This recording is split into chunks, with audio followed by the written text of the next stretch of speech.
Bab 362, Mu Cheng Sui yang tragis. Ukui mendukung surga, kelopak merah dan ungu yang memenuhi udara membentuk pusaran air berbintik-bintik dan dengan cepat memasuki luka Ji Changkong. Bang! Ji Changkong jatuh kembali. Kelopak bunga ungu dan merah dengan cepat berakar di tubuhnya. Pohon Wukui berwarna ungu dan merah tumbuh dari lukanya. Cabang pohon yang tak terhitung jumlahnya perlahan memanjang dari batang pohon. Setelah beberapa saat, dedaunan memenuhi dahan. Di setiap cabang, beberapa bunga Wukui ungu dan merah aneh bermekaran. Ekspresi Mu Cheng Sui berubah serius. Niat membunuh muncul di matanya. Dia berniat memanfaatkan kesempatan itu. Pedang Mu Cheng Sui bersenandung pelan. Cahaya bulan yang lembut menyinari, dan itu membawa ki pembunuhan yang luar biasa saat menembus Xiao Chen. Xiao Chen saat ini memiliki tangannya penuh, dia tidak bisa menghindari serangan ini. Faktanya, Xiao Chen tidak berencana untuk menghindar. Dia hanya terus fokus membuat segel tangan untuk mengontrol pertumbuhan pohon Wukui. Angin dari pedang agak menyakitkan pipi Xiao Chen. Ujung pedang itu sekarang berjarak 10 meter darinya. Ledakan, liontin batu giok di dada Xiao Chen menyala dengan cahaya yang cemerlang. Sebuah perisai tak berbentuk membungkusnya.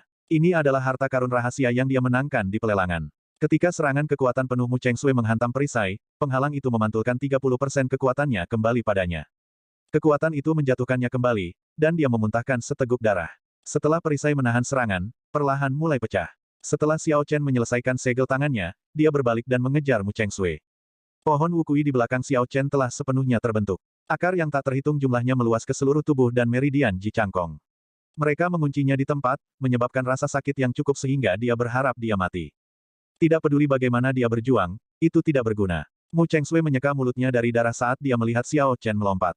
Dia tersenyum dingin, dan cahaya bulan di pedangnya mulai beriak. Ruang di sekitarnya mulai kabur. Saat Xiao Chen terbang di udara, jarak antara dia dan Mu Cheng Sui tampak tak terbatas, tidak ada cara baginya untuk mendekat. Sekarang aku menggunakan senjata suci dan mengubah hukum alam untuk menciptakan alam kecil, mari kita lihat bagaimana kamu melanggarnya.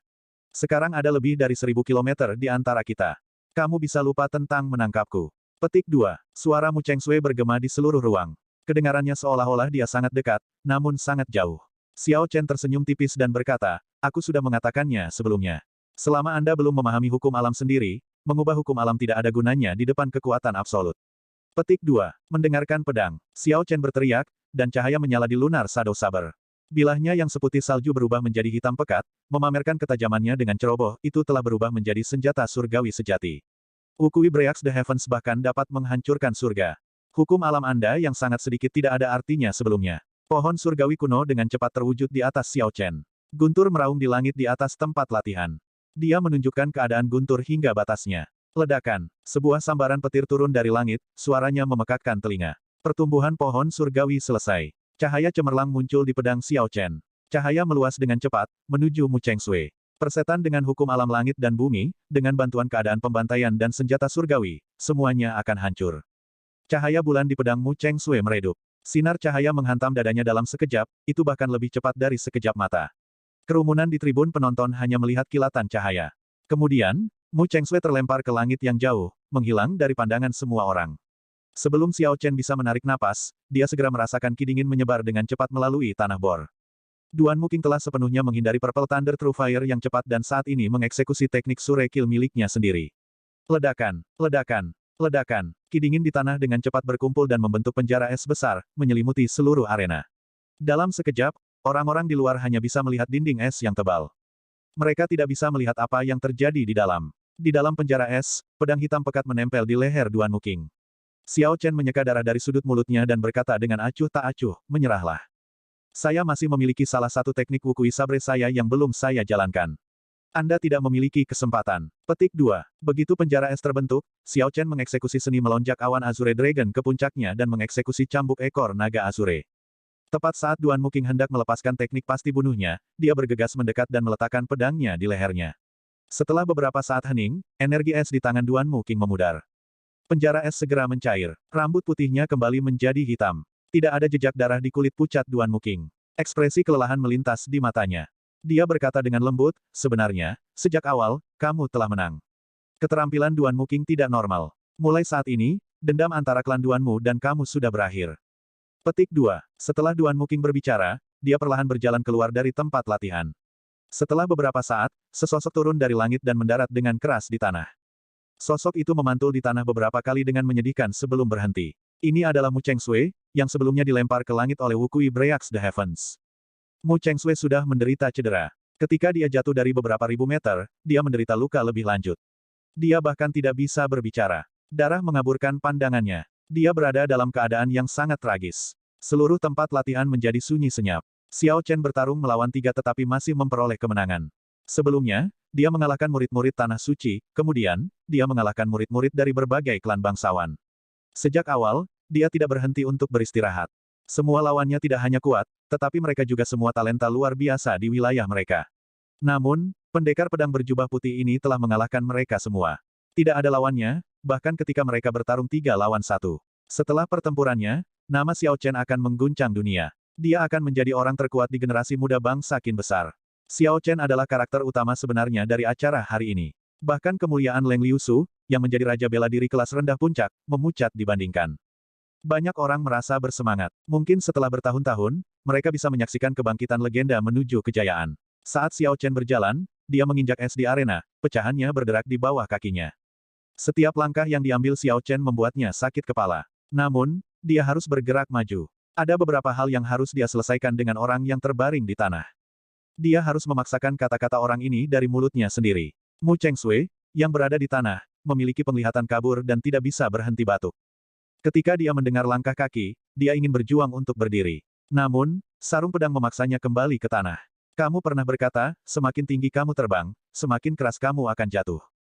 Melihat Anda sekarang, saya tidak meragukan kata-kata ini. Terima kasih telah mengingatkan saya akan selalu mengingat ini.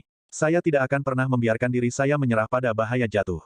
Petik 2. Ketika Mu Chengsui mendengar ini, dia terbatuk keras. Namun, dia tertawa sedih di dalam hatinya. Dia, bagaimana jatuh dari langit, sekarang benar-benar mengerti arti dari kata-kata ini. Mungkin aku seharusnya tidak membuat musuh dengan orang ini. Ada beberapa orang yang ditakdirkan untuk bangkit. Bahkan jika Anda dapat menarik mereka ke bawah untuk sementara, Anda hanya akan menjadi batu loncatan bagi mereka, memungkinkan mereka untuk terbang lebih tinggi. Xiao Chen berhasil mengalahkan mereka semua, betapa tidak terduganya. Pertama dia mengalahkan murid Tanah Suci dengan 4 telapak tangan. Kemudian dia mengalahkan ahli waris klan bangsawan. Tidak ada yang bisa bertahan melawan ketajamannya. Tidak ada seorang pun di dalam generasi muda yang cocok untuknya. Petik 2. Negara Qin besar kita adalah yang terlemah di antara 5 negara. Kali ini kita mungkin memiliki jenius iblis. Petik 2. Setelah keheningan, kerumunan di tribun penonton meledak menjadi obrolan. Mereka semua bersemangat, diskusi mereka tidak ada habisnya. Hanya sisi lain, tempat Liu Ruyue dan yang lainnya menonton.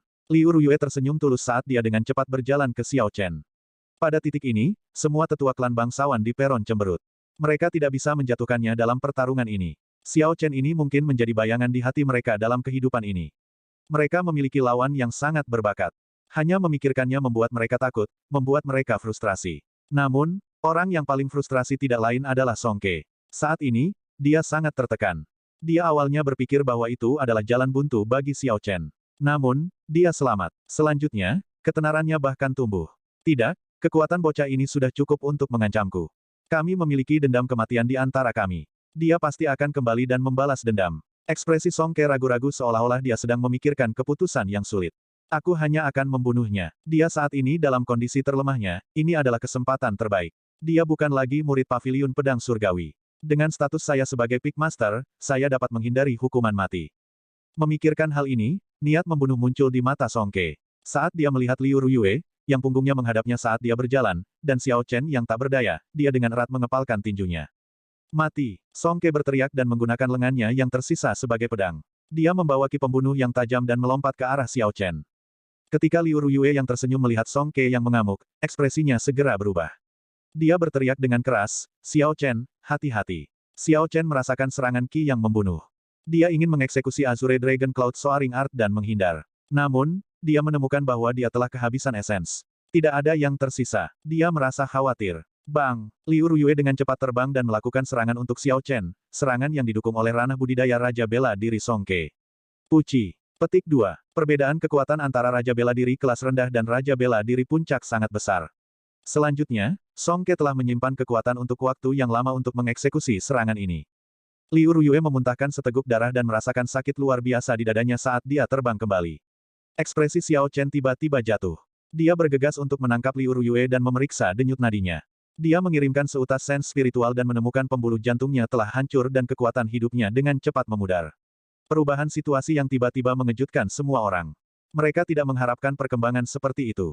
Xiao Chen, jangan, gegabah. Liu Ruyue ambruk di lengan Xiao Chen. Dia lemah dan pucat. Itu seperti sambaran petir yang menyambar pikiran Xiao Chen. Matanya berubah merah dan tahta merah di lautan kesadarannya bergetar. Untaian merah dari keadaan pembantaian meluas. Ketika Xiao Chen melihat ke belakang, dia menemukan bahwa Song Ke masih tidak mau melepaskannya dan dengan cepat menuju ke arahnya. Dia bertekad untuk membunuh Xiao Chen. Mencari kematian. Hati Xiao Chen menjadi dingin dan niat membunuh memenuhi seluruh tubuhnya. Tato Azure Dragon di lengan kanannya mulai bergerak. Energi yang mengerikan terakumulasi. Setelah beberapa saat, tato yang tampak realistis itu mulai bergerak. Azure Dragon yang realistis melingkari lengan Xiao Chen. Mengaum. Raungan naga mengguncang bumi. Awan putih di langit terpisah. Kekuatan suci dari binatang suci kuno menyebar ke seluruh tempat latihan. Ekspresi Song Ke secara besar-besaran bergeser di tengah kesibukan. Bab 363, Membasmi Lagu Ke. Song Ke hanya merasakan kekuatan suci yang melonjak menekannya, seperti gunung kecil yang membebani tubuhnya. Martial spiritnya bergetar, dan esensnya menjadi kacau. Kakinya berhenti mendengarkannya. Sebelum Song Ke bisa bereaksi, Azure Dragon menyerang. Pakaian di bagian atas tubuhnya robek, dan sebuah lubang berdarah besar muncul di dadanya. Dia terbang mundur 100 meter. Azure Dragon berputar dan kembali ke lengan Xiao Chen. Sekarang sangat redup, hanya gambar samar yang tersisa. Di peron, ekspresi Penatua Yan yang sebelumnya pendiam sangat berubah ketika dia melihat naga sejati berwarna biru. Dia terkejut. Roh bela diri naga Azure, bagaimana mungkin roh bela diri naga Azure? Catatan TL, naga banjir tidak dianggap sebagai naga sejati. Sesuatu seperti kerabat dekat tetapi tidak sekuat itu. Kurung siku tutup. Xiao Chen mengambil beberapa langkah dan berjalan ke Song Ke yang terluka parah. Matanya merah dan wajahnya cemberut saat dia mengangkat Song Ke. Song Ke, aku tidak punya dendam denganmu. Anda adalah Raja Bela Diri Puncak, namun Anda mencoba membunuh saya berulang kali. Saya telah menanggung Anda sampai hari ini, dan tetap saja, Anda menolak untuk membiarkan saya pergi. Xiao Chen berteriak sambil meraih kerah Song Ke. Jangan bunuh aku. Saya adalah Master Puncak Biyun. Jika kamu membunuhku, kamu akan mati juga, kata Song Ke dengan ekspresi ngeri. Ketakutan di hatinya membuatnya melepaskan semua harga dirinya. Xiao Chen, berhenti. Penatua pertama Jiang Qi mencoba menghentikannya. Tidak peduli apa, Song Ke masih menjadi Master Puncak dari Paviliun Pedang Surgawi. Mereka tidak bisa membiarkan dia mati di tangan orang luar. Xiao Chen mengabaikan Jiang Qi dan hanya meninju dengan tangan kanannya, menghancurkan otak Song Ke. Pembuluh jantung Liu Ruyue telah pecah menggantikan pembuluh darah Xiao Chen. Terlepas dari siapapun yang memohon belas kasihan, dia harus membunuh orang ini. Huci, lampu merah menyala di peron. Itu adalah serangan telapak tangan yang bergerak menuju Xiao Chen dengan kecepatan kilat. Foge tua, coba maju lebih jauh dan lihat apa yang terjadi, sebuah suara lembut memperingatkan. Tepat saat telapak tangan Elder Yan hendak menyerang Xiao Chen, sebuah meteor merah menyala tiba-tiba turun dari langit. Saat melihat dengan ama, itu adalah tombak emas. Melingkar di sekitar tombak adalah naga emas yang terbuat dari api emas murni. Merasakan bahayanya, Penatua Yan segera membeku. Ketika dia dengan jelas melihat apa itu, ekspresinya berubah, senjata sub ilahi, tombak kerajaan agung, dan api naga lengkap. Apakah Kaisar Qin ada di sini? Mundur. Penatua Yan mundur tanpa ragu-ragu. Dia bergerak dengan kecepatan luar biasa. Namun, tombak itu mengikutinya dengan erat. Di mana-mana tombak itu lewat, sebuah lubang hitam yang terlihat muncul, merobek-robek ruang. Api naga yang melingkari tombak itu terbakar hebat, membuat lubang hitam itu membesar. Hidupku sudah berakhir, kenapa aku tidak bisa lepas dari tombak ini? Penatua Yan bertanya-tanya dengan sedih. Sial, sama seperti Penatua Yan putus asa, riak tiba-tiba muncul di luar angkasa. Penatua Luo, memimpin 7 orang dari sumur reinkarnasi, muncul. Penatua Luo menyingkirkan Penatua Yan dan dengan lembut menggunakan jari untuk menghentikan tombak kerajaan agung yang merobek ruang dengan begitu mudah. Gelombang kejut tak berbentuk memancar dari bawah kakinya. Penatua Luo menyebabkan kekuatan tombak yang tak terbatas menghilang, menunjukkan kontrol yang kuat. Ying Yue turun dari langit dan mengulurkan tangannya, merebut kembali Grand Imperial Spear.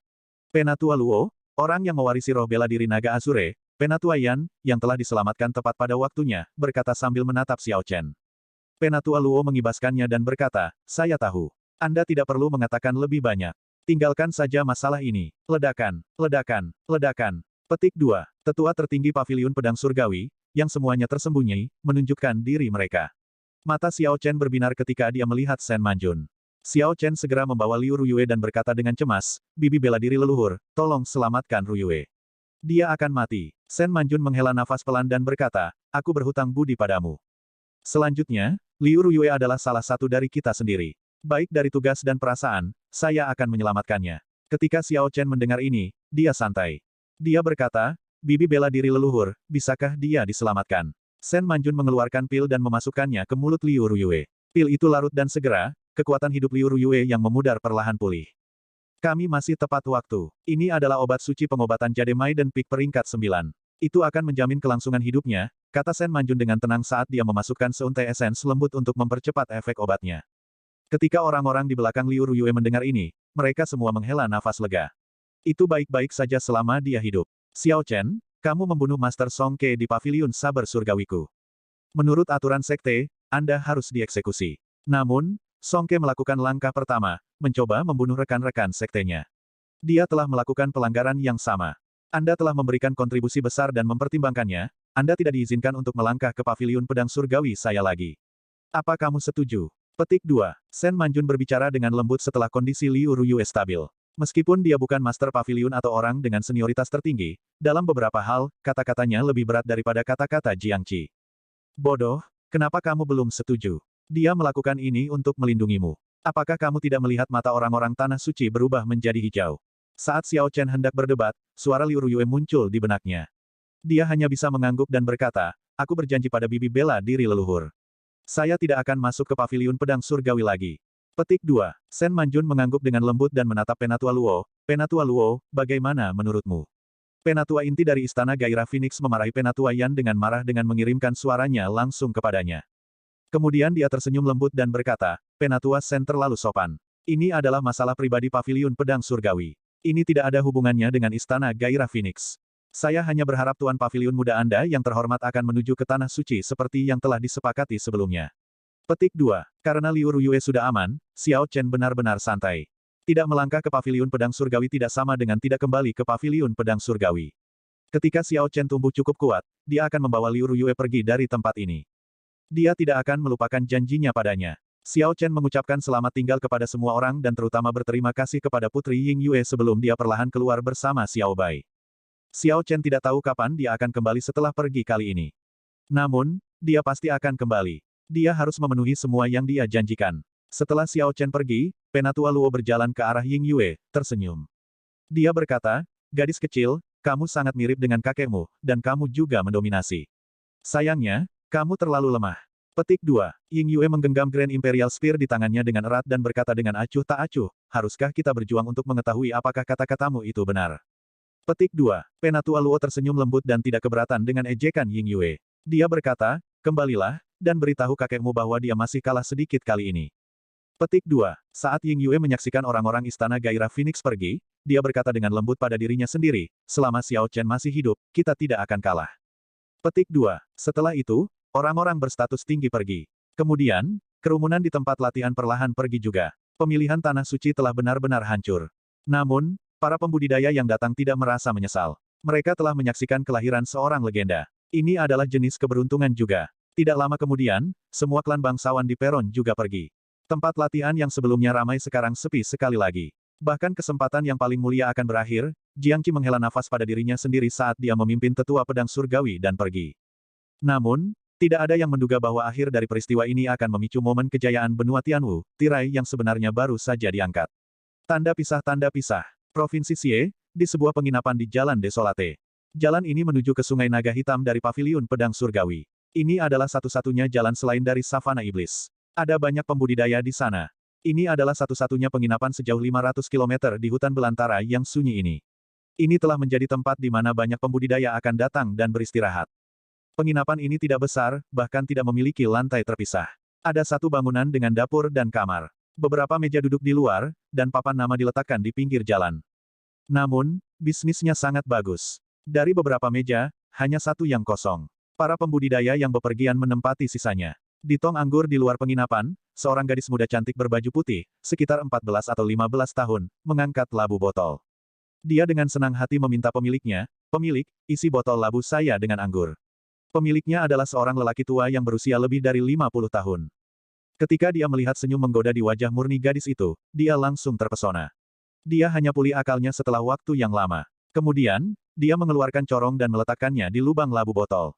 Dia menggunakan sendok dan perlahan menyendok anggur. Ketika gadis muda itu mencium bau anggur yang harum, dia tersenyum sampai matanya yang indah menjadi celah.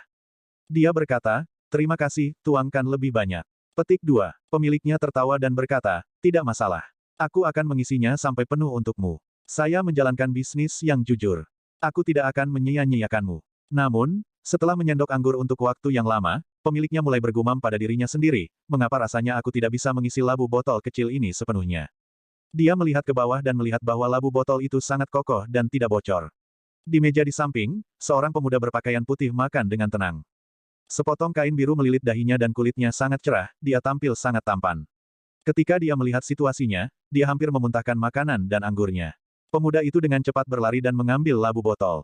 Kemudian, dia mengeluarkan sepotong emas dan menyerahkannya. Pemilik, tidak perlu terus mengisi ini. Emas ini untukmu. Terima kasih, pahlawan muda. Ketika pemiliknya melihat emas itu, matanya melebar. Namun, dia masih bergumam pada dirinya sendiri, aneh. Ini jelas hanya labu botol kecil, kenapa aku tidak bisa mengisinya sampai penuh? Pemuda berpakaian putih itu tersenyum pahit pada dirinya sendiri. Jika Anda bisa mengisinya, itu akan menjadi aneh. Ini adalah harta karun sihir spasial kecil yang saya sempurnakan. Bahkan jika Anda mengisinya dengan genangan air selebar 100 meter, akan ada lebih dari cukup ruang. Tak perlu dikatakan, kedua orang ini adalah Xiao Chen dan Xiao Bai, yang baru saja meninggalkan paviliun pedang surgawi. Setelah meninggalkan paviliun pedang surgawi, Xiao Chen mengendarai kapal perang perak dan dengan cepat meninggalkan batas paviliun pedang surgawi. Setelah dia menghabiskan setengah bulan merawat luka-lukanya di sebuah kota kecil, dia melanjutkan perjalanannya. Sekarang, di dalam bangsa Qin besar, selain dari beberapa orang, hampir tidak ada orang yang bisa menandingi Xiao Chen di generasi muda. Sisanya tidak layak menggunakan kekuatan penuhnya. Di benua Tianwu, bangsa Jin besar adalah yang terkuat, vena spiritual mereka tidak berubah. Ada 4 negara lain, negara Tang besar, negara Chu besar, negara Xia besar, dan negara Qin besar. Di antaranya, bangsa Qin besar adalah yang terlemah. Energi spiritual di negara Qin besar juga paling jarang. Mereka hanya memiliki 3 sekte berskala besar. Adapun 3 negara lainnya, masing-masing memiliki setidaknya 4 atau 5 sekte yang tidak kalah dengan paviliun pedang surgawi.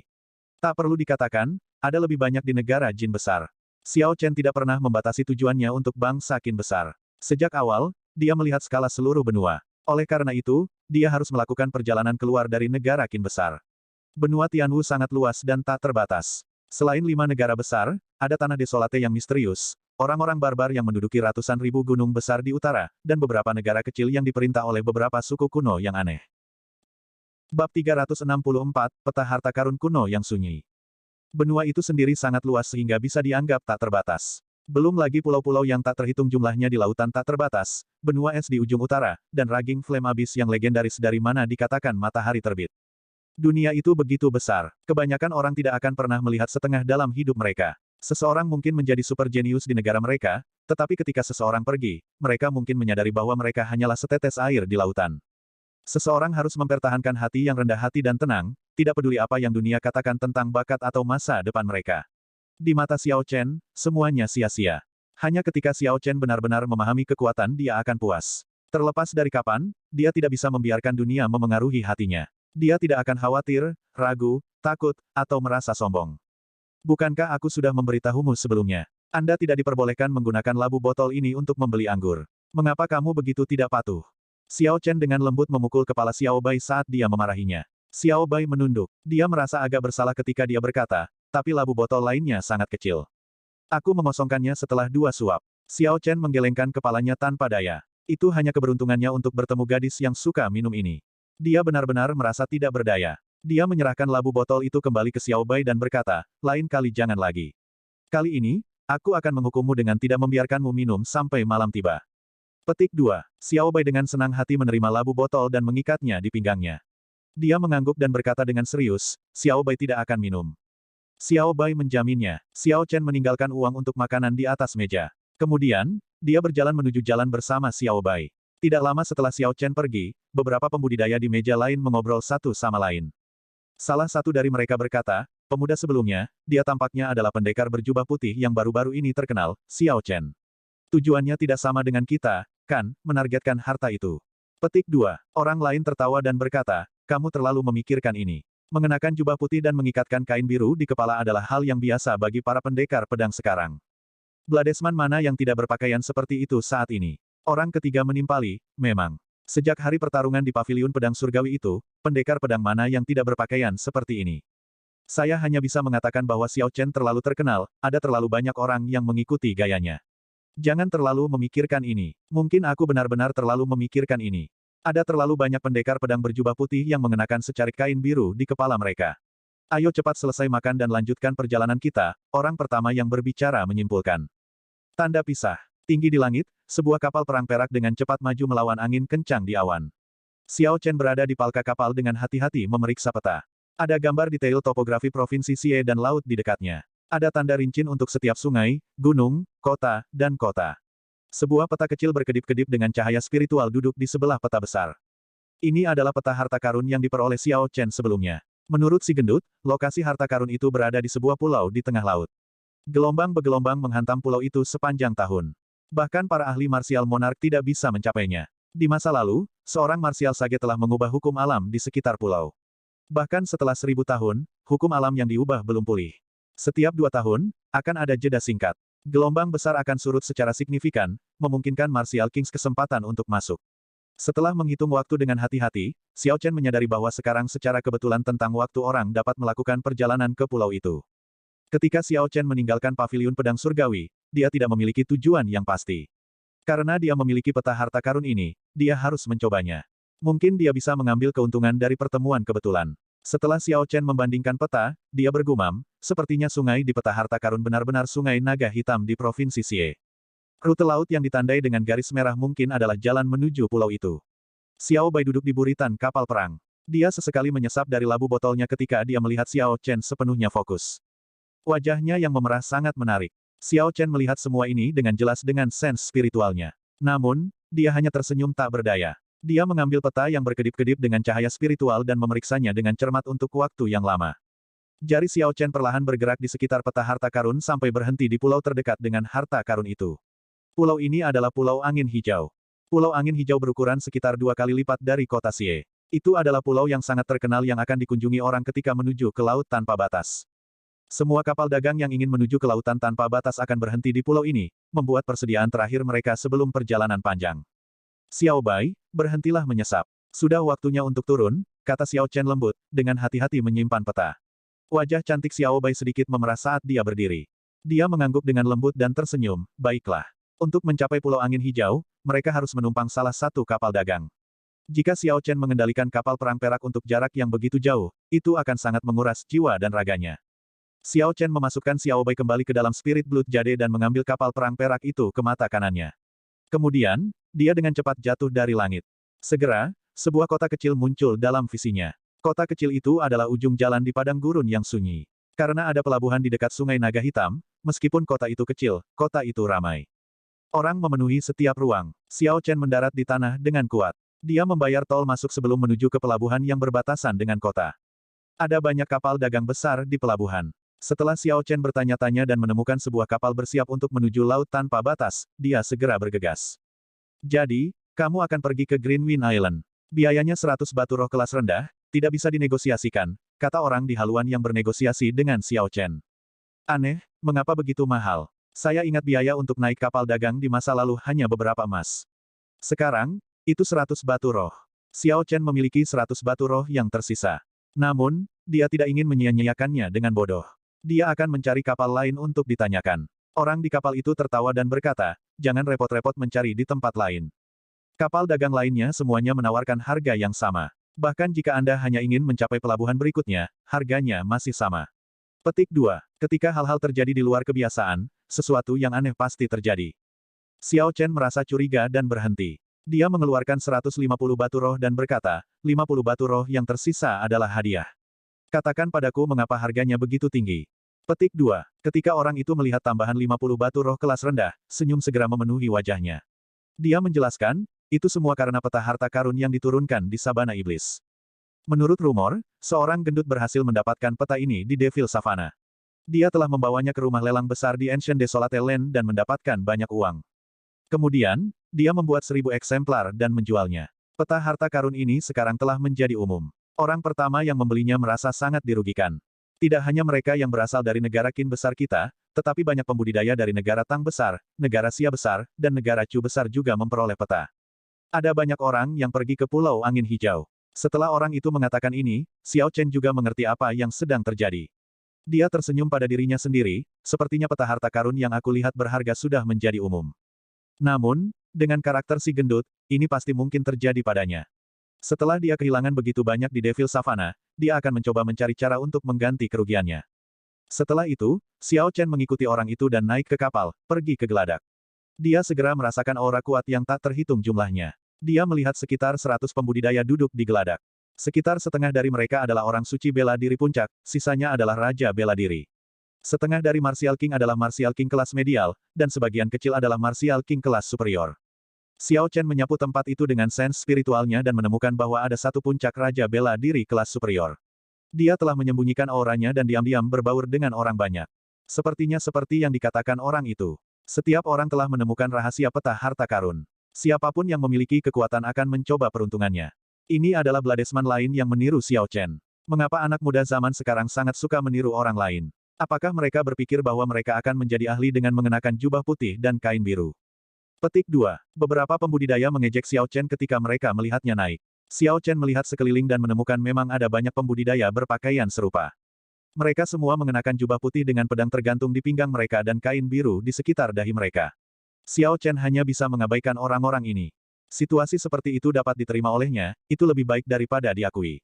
Xiao Chen tersenyum lembut dan memberi isyarat kepada orang itu untuk datang ke palka kapal. Kemudian dia berkata, bantu saya menyiapkan kamar double terbaik, lebih besar lebih baik. Pahlawan muda, ini pasti pertama kalinya kamu menumpang kapal. Kami bukan kapal penumpang tapi kapal dagang, jadi. Sebelum orang itu selesai, Xiao Chen melemparkannya 1000 batu roh kelas rendah. Kemudian, dia mengeluarkan 100 batu roh lagi dan berkata, tumpukan yang lebih besar adalah untuk bosmu. Yang lebih kecil untukmu. Orang itu segera tersenyum dan berkata, pahlawan muda sangat jelas dalam sistem. Dengan Spirit Stone, semuanya menjadi mudah diatur. Kamar ganda, kan? Saya akan memberi Anda yang terbesar. Tunggu sebentar. Xiao Chen sangat jelas bahwa tidak ada kamar kosong di toko pedagang. Selain memberikan kontribusi besar pada kapal dagang, dia hanya bisa menggunakan batu roh untuk menjalin hubungan. Batu roh kelas rendah tidak lagi berguna untuk budidaya Xiao Chen. Dia hanya bisa menggunakannya untuk memulihkan beberapa esens, dia tidak keberatan menghabiskannya. Tidak lama kemudian, orang itu datang berlari dan membimbing Xiao Chen ke lantai 2, menunjukkannya ke ruang tamu yang besar. Pahlawan muda, jika kamu memiliki instruksi lebih lanjut, katakan saja padaku. Diri saya yang rendah hati siap melayani Anda kapan saja. Orang ini sudah mulai melihat Xiao Chen sebagai pewaris dari beberapa klan besar dan mencoba untuk mendapatkan keuntungan sebanyak yang dia bisa. Xiao Chen tersenyum tipis, dia tahu apa yang dipikirkan orang itu. Dia menyerahkan 10 batu roh kelas rendah dan berkata, kamu bisa pergi dulu. Jika ada masalah, saya akan menelepon Anda. Jangan menyela saya jika saya tidak menelepon Anda. Setelah orang itu mengambil batu roh, dia dengan senang hati pergi. Xiao Chen menutup pintu dan segera melepaskan Xiao Bai yang tertahan. Ada lebih dari cukup ruang untuk 2 orang. Xiao Chen menginstruksikan Xiao Bai untuk tidak berlarian sebelum mengeluarkan batu roh kelas medial. Kemudian, dia duduk bersila dan memasuki kondisi kultivasi. Dia bersiap untuk membuat terobosan ke Superior Grade Martial Saint. Setelah pertempuran terus-menerus di Paviliun Pedang Surgawi, di dalam pusaran air ki di dantian Xiao Chen, cairan esens ungu diaduk dengan gelisah. Ini menandakan bahwa dia bisa segera mencapai terobosan. Selanjutnya, dengan kultivasinya baru-baru ini, Xiao Chen sangat dekat untuk menjadi Saint Martial kelas superior. Dia hanya perlu beberapa waktu sebelum dia bisa dengan lancar menjadi Martial Saint kelas superior. Pertarungan besar itu memberi Xiao Chen pemahaman yang lebih baik tentang kekuatannya sendiri. Kekuatan tempur Xiao Chen saat ini terletak di antara puncak Raja Bela Diri kelas medial dan Raja Bela Diri kelas superior. Dia bisa mengalahkan Raja Bela Diri biasa dan bisa bertahan melawan Raja Bela Diri kelas superior. Namun, Xiao Chen jelas bukan tandingan Raja Bela Diri kelas superior. Jika dia bertemu satu, dia hanya bisa melakukan yang terbaik untuk melarikan diri. Bab 365, Dunia Luas. Adapun dalam ranah Martial Saint, Xiao Chen tidak terkalahkan. Xiao Chen bahkan memiliki kepercayaan diri untuk mengalahkan murid inti dari Tanah Suci. Pelabuhan yang mereka tempati berada di antara sumber sungai dan laut, masih ada jarak ke muara sungai. Selanjutnya, kapal dagang tidak bisa bergerak dengan kecepatan penuh saat berada di sungai. Karena itu, ia bergerak perlahan. Xiao Chen tidak meninggalkan kamarnya. Selain makan, dia menghabiskan seluruh waktunya untuk berkultivasi. Dunia di luar Paviliun Pedang Surgawi memiliki energi spiritual yang sangat jarang. Xiao Chen harus menggunakan satu batu roh kelas medial setiap hari. Xiao Chen tidak kekurangan batu roh. Dia menukar 30.000 poin kontribusi ganjilnya dengan 1000 batu roh kelas medial yang ganjil. Selain apa yang dia peroleh dari menjual inti iblis, dia sekarang memiliki lebih dari 9.000 batu roh. Selama Xiao Chen bisa meningkatkan kecepatan kultivasinya, dia tidak merasakan sakit hati karenanya. 2 bulan kemudian, Pusaran air Ki ungu di tubuh Xiao Chen tiba-tiba berputar sangat cepat. Semua energi spiritual yang terkandung dalam batu roh kelas medial dengan cepat mengalir ke tubuhnya. Tidak, tidak. Tetesan cairan esens ungu menetes terus-menerus dari pusaran air Ki. Segera, itu benar-benar memenuhi pusaran air Ki. Semua pori-pori di tubuh Xiao Chen, seluruh daging, dan tulangnya, terasa kembung. Setelah beberapa saat, pusaran air Ki meledak, dan dantian ini menjadi kacau. Angin kencang bertiup dari Xiao Chen. Arus udara langsung memenuhi ruangan, membentuk tornado mini. Perasaan yang sangat nyaman menyebar ke seluruh tubuh Xiao Chen. Esensi yang beredar di meridiannya menjadi lebih padat dan lebih murni. Apakah saya sudah menerobos? Dengan pemikiran dari Xiao Chen, dia mengirim kesadarannya ke dantiannya. Dia melihat bahwa ukuran pusaran air Ki setidaknya 2 kali lipat. Cairan esens ungu, yang sebelumnya mengisi pusaran air Ki, hampir tidak mengisi setengahnya. Xiao Chen telah berhasil menerobos. Setelah 4 bulan, dia akhirnya maju dari Saint Martial kelas medial ke Saint Martial kelas superior. Xiao Chen mengungkapkan senyum tipis. Dia mengedarkan mantra surgawi guntur ungu. Esensi ungu segera mengalir dalam siklus kecil di 9 meridian utamanya. Setelah itu, esens menyelesaikan siklus yang hebat. Beberapa lusin meridian kecil baru dibuka di sepanjang meridian utama. Salah satunya adalah meridian kecil yang dibutuhkan Xiao Chen untuk mengolah lapisan ke-6 dari mantra surgawi guntur ungu. Semakin banyak meridian kecil, semakin banyak esens yang diperoleh Xiao Chen dari menyelesaikan siklus besar. Namun, waktu yang dibutuhkan untuk menyelesaikan satu siklus besar akan bertambah lama. Setelah 1 jam, esensi ungu akhirnya benar-benar menjadi siklus besar di semua meridian kecil. Esensi di 9 meridian utama berkumpul menjadi tetesan dan mengalir ke pusaran air Ki ungu. Xiao Chen hanya berhenti setelah dia hampir mengisi pusaran air Ki. Dia hanya perlu menyelesaikan siklus hebat lainnya sebelum dia bisa mengisinya. Namun, Xiao Chen tidak terus mengedarkan teknik kultivasinya. 2 lampu ungu melintas di matanya, mengungkapkan ketajamannya. Kakak Xiao Chen, kamu menjadi lebih kuat lagi, kata Xiao Bai gembira sambil berdiri di sampingnya. Xiao Chen melambaikan tangannya, dan semua energi ungu yang tersisa di udara diserap ke dalam tubuhnya. Dia bangkit dan tersenyum tipis, ya. Saya kira Anda harus merasa tertahan setelah tidak keluar selama sebulan. Petik 2. Xiao Bai berkata dengan penuh semangat, bagus, aku belum melihat seperti apa sungai naga hitam itu. Mereka menuruni tangga dan tiba di geladak, satu demi satu. Pada saat ini, matahari baru saja terbit. Cahaya redup menghasilkan pantulan emas di permukaan air. Langit baru saja cerah. Banyak pembudidaya di geladak berjalan di sepanjang sisi kapal. Mereka berada dalam kelompok 2 atau 3 saat mereka mengobrol. Setelah tidak muncul selama lebih dari sebulan, ketika Xiao Chen merasakan angin sepoi-sepoi dari sungai, dia merasa santai dan menyegarkan, meningkatkan semangatnya. Ada banyak kapal dagang di sungai yang luas. Selain yang diduduki Xiao Chen, ada beberapa kapal yang lebih besar. Setelah bepergian selama setengah hari, anak sungai besar muncul. Sejumlah besar kapal dagang melaju ke anak sungai ini. Xiao Chen telah memeriksa peta sebelumnya dan tahu bahwa anak sungai ini mengarah ke tempat paling kacau di benua itu, Tanah Sunyi Kuno. Tanah Sunyi Kuno sangat luas, itu sekitar setengah ukuran negara Qin besar. Saat memasukkan daerah yang sepi, ukurannya sama dengan negara Qin besar. Pusat Tanah Sunyi Kuno adalah tempat ibu kota dinasti Tianwu telah lama berdiri. Dulu, itu kota paling ramai di benua itu. Sayangnya, setelah dinasti Tianwu dihancurkan, Vena Naga yang diduduki Kaisar Tianwu terbelah menjadi 9. Itu menjadi tempat yang sangat berbahaya. Meskipun energi spiritual di Tanah Sunyi Kuno sangat padat, tidak ada negara yang akan membangun ibu kota mereka di sana. Xiao Chen mengumpulkan pikirannya. Sejak mereka tiba di sini, mereka tidak jauh dari laut. Segera, kapal dagang akan meninggalkan benua Tianwu sepenuhnya dan tiba di laut. Kami akan tiba di lembah Kaisar Guntur. Setelah kami melewati lembah Kaisar Guntur, kami akan meninggalkan benua Tianwu, kata seorang kultivator tiba-tiba. Kultivator lain menghela nafas, sejak Kaisar Guntur, tidak ada ahli puncak yang muncul dari bangsa Qin besar. Mereka benar-benar menurun sejak saat itu. Saya ingin tahu apakah dalam 1000 tahun lagi, akankah ada orang yang mencapai kejayaan yang sama seperti Kaisar Guntur lagi? Belum lama ini, ada swordsman yang muncul di Heavenly Sabre Pavilion. Mungkin dia bisa mencapai tingkat kemuliaan yang sama dengan Kaisar Guntur. Dia adalah satu-satunya orang dalam 100 tahun terakhir yang mengalahkan begitu banyak jenius klan bangsawan dalam waktu singkat. Petik 2. Ada banyak jenius di zaman ini. Ketika hal-hal mencapai ekstrim, mereka hanya bisa bergerak ke arah yang berlawanan. Benua yang telah diam selama 1000 tahun akan bangkit kembali di dunia yang luas ini. Petik 2. Hanya di dalam bangsa Qin besar, bakat para jenius klan bangsawan itu tidak lemah. Masih ada Leng Liusu yang menjadi raja bela diri pada usia 17 tahun, Chu Chaoyun yang belum sepenuhnya mengungkapkan kekuatan sejatinya, dan beberapa jenius militer di ibu kota kekaisaran yang telah menghabiskan hidup mereka dengan membunuh di medan pertempuran. Usia ini tidak kalah dengan 1000 tahun yang lalu. Petik 2. Adapun para ahli dari negara lain, masih banyak lagi. Hanya orang-orang yang saya kenal yang tidak lebih lemah dari jumlah Xiao Chen setidaknya 100. Lebih jauh lagi, ini tidak termasuk para jenius di bangsa jin besar. Petik 2. Tentu saja, kita tidak dapat memasukkan para jenius dari bangsa jin besar. Mereka berasal dari dunia yang sama sekali berbeda.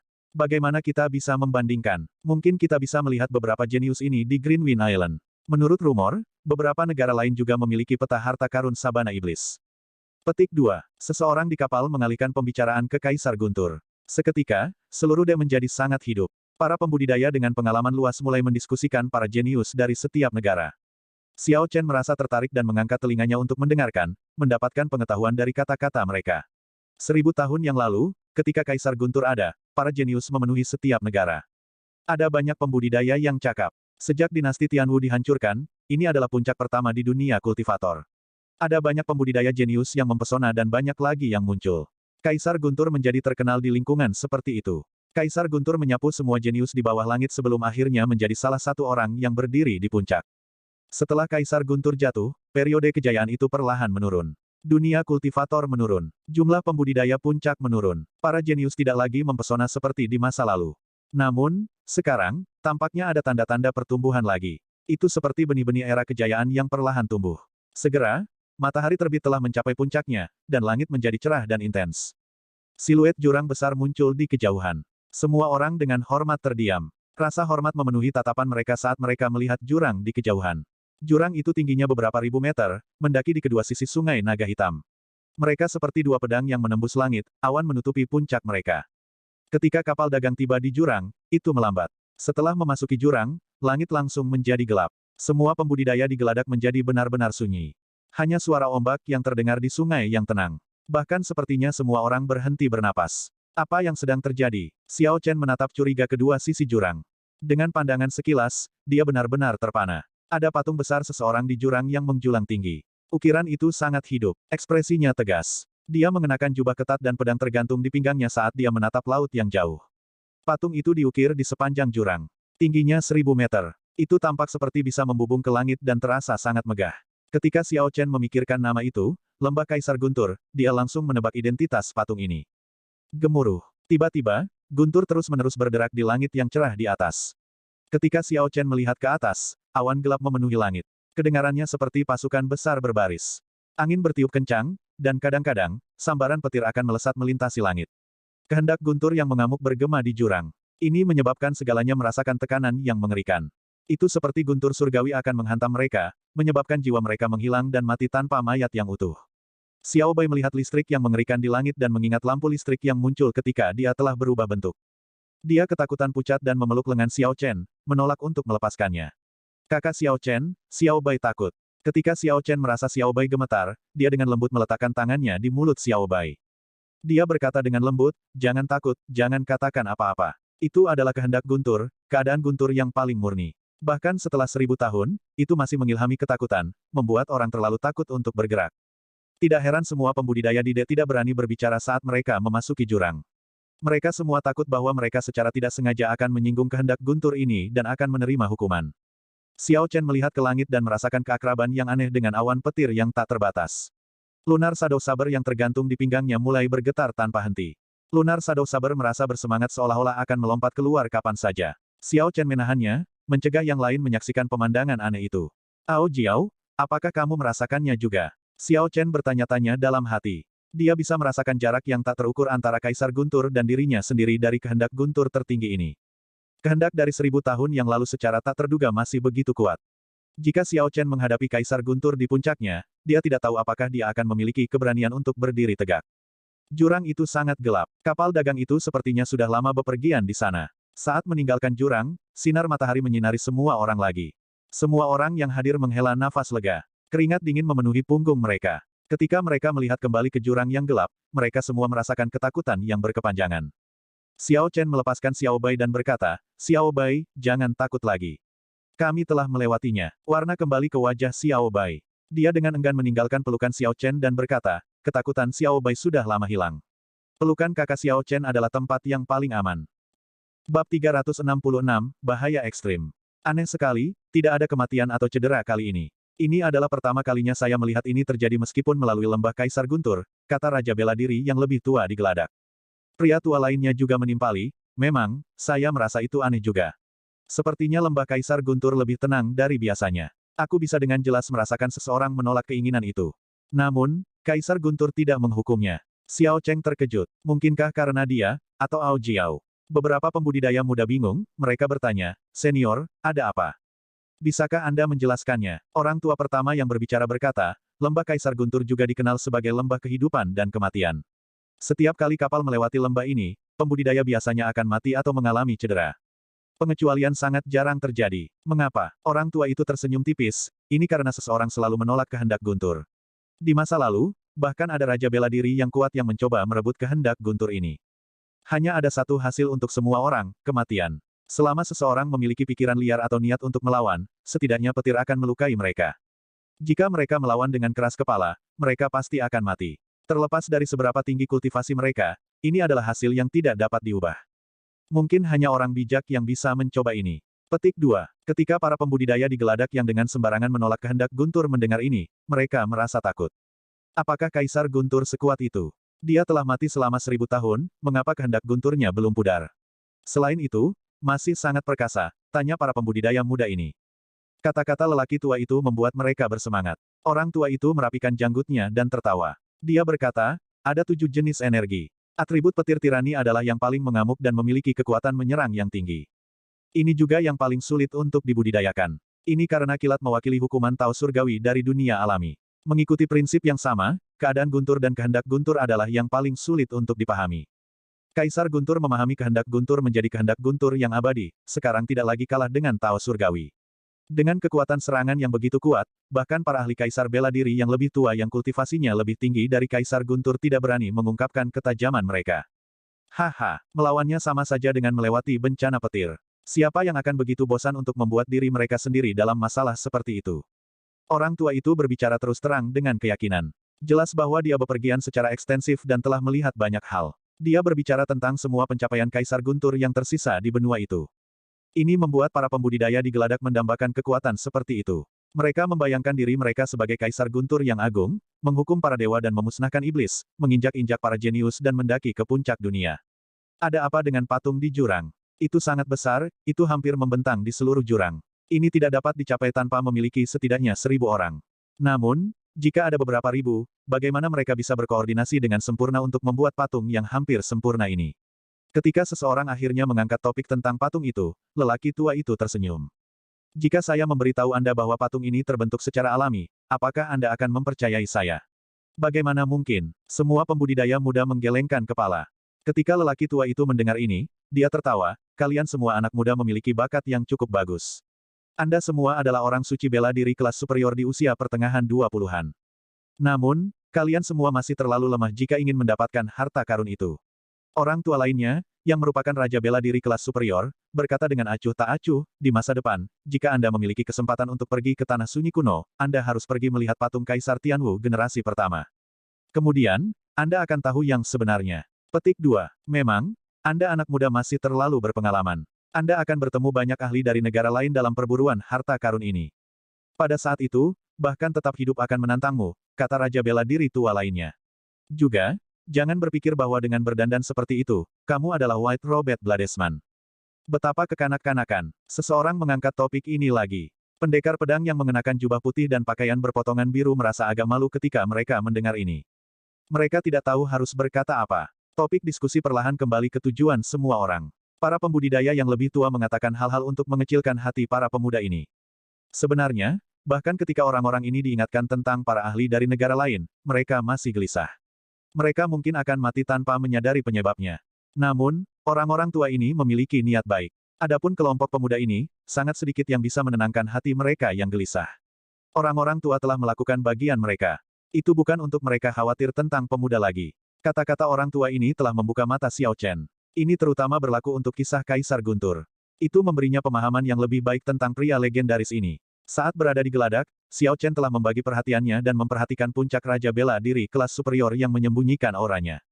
Ada banyak pembudidaya duduk di Geladak, mereka diam-diam mencoba menghargai kehendak Guntur yang baru saja mereka alami. Ini adalah pembudidaya yang dikaitkan dengan petir. Kehendak abadi Guntur yang ditinggalkan Kaisar Guntur bisa sangat bermanfaat bagi para pembudidaya yang dikaitkan dengan petir. Itu akan Kurang lebih, membantu mereka dalam memajukan keadaan mereka, atau dapat membantu memahami keadaan Guntur. Dari semua pembudidaya ini, ada seorang lelaki tua yang mengenakan jubah abu-abu. Dia tampak biasa seperti orang tua pada umumnya. Auranya adalah raja bela diri kelas superior. Ada banyak orang tua seperti itu, tidak mengherankan bahwa dia adalah raja bela diri kelas superior di usianya. Namun, Xiao Chen dapat dengan jelas merasakan bahwa orang ini adalah raja bela diri kelas superior. Dia selangkah lagi menjadi setengah langkah martial monarch, dia sangat kuat. Orang ini tidak diam atau membual tentang prestasi masa lalunya. Ketika sebuah topik yang menurutnya menarik muncul, dia akan memasukkan sarannya yang biasa, tidak menarik perhatian siapapun. Jika sense spiritual Xiao Chen tidak tajam, dia tidak akan menemukannya. Ketika melihat ke permukaan, dia tidak akan menyadari bahwa dia adalah ahli raja bela diri puncak. Orang ini sangat berbahaya, Xiao Chen mengawasinya. Anjing yang menggigit tidak pernah menggonggong paling keras. Pada saat ini, kapal dagang telah sepenuhnya meninggalkan benua Tianwu. Lembah Kaisar Guntur perlahan menghilang dari pandangan mereka, mereka perlahan menjauh dari benua. Ada banyak kapal dagang yang perlahan muncul dari pintu masuk jurang. Xiao Chen menarik pandangannya dan mengabaikan kerumunan yang mengobrol di geladak. Dia langsung berjalan ke haluan kapal dan menatap laut yang jauh. Ketika Xiao Chen melihat, yang dia lihat hanyalah laut tanpa batas. Lautnya tenang, tanpa ombak. Langit cerah, dan sekawanan burung sesekali terbang. Laut saat ini sangat lembut. Ketika berdiri di depan laut yang tenang, rasanya sangat luas, memperluas pikiran seseorang. Kapal besar itu dengan cepat bergerak ke laut. Sekarang setelah berada di laut, tidak ada yang perlu dikhawatirkan. Mereka bisa bergerak dengan kecepatan penuh. Xiao Chen bergumam, apakah ini laut tanpa batas? Memang tidak terbatas. Kemungkinannya adalah, bahkan jika seseorang menghabiskan seluruh hidup mereka, mereka tidak dapat menjelajahi setiap incinya. Petik 2. Haha, ini bukan laut tanpa batas. Ini hanyalah laut di dekat pantai benua Tianwu. Hanya setelah melewati pulau angin hijau seseorang akan tiba di tepi laut tanpa batas.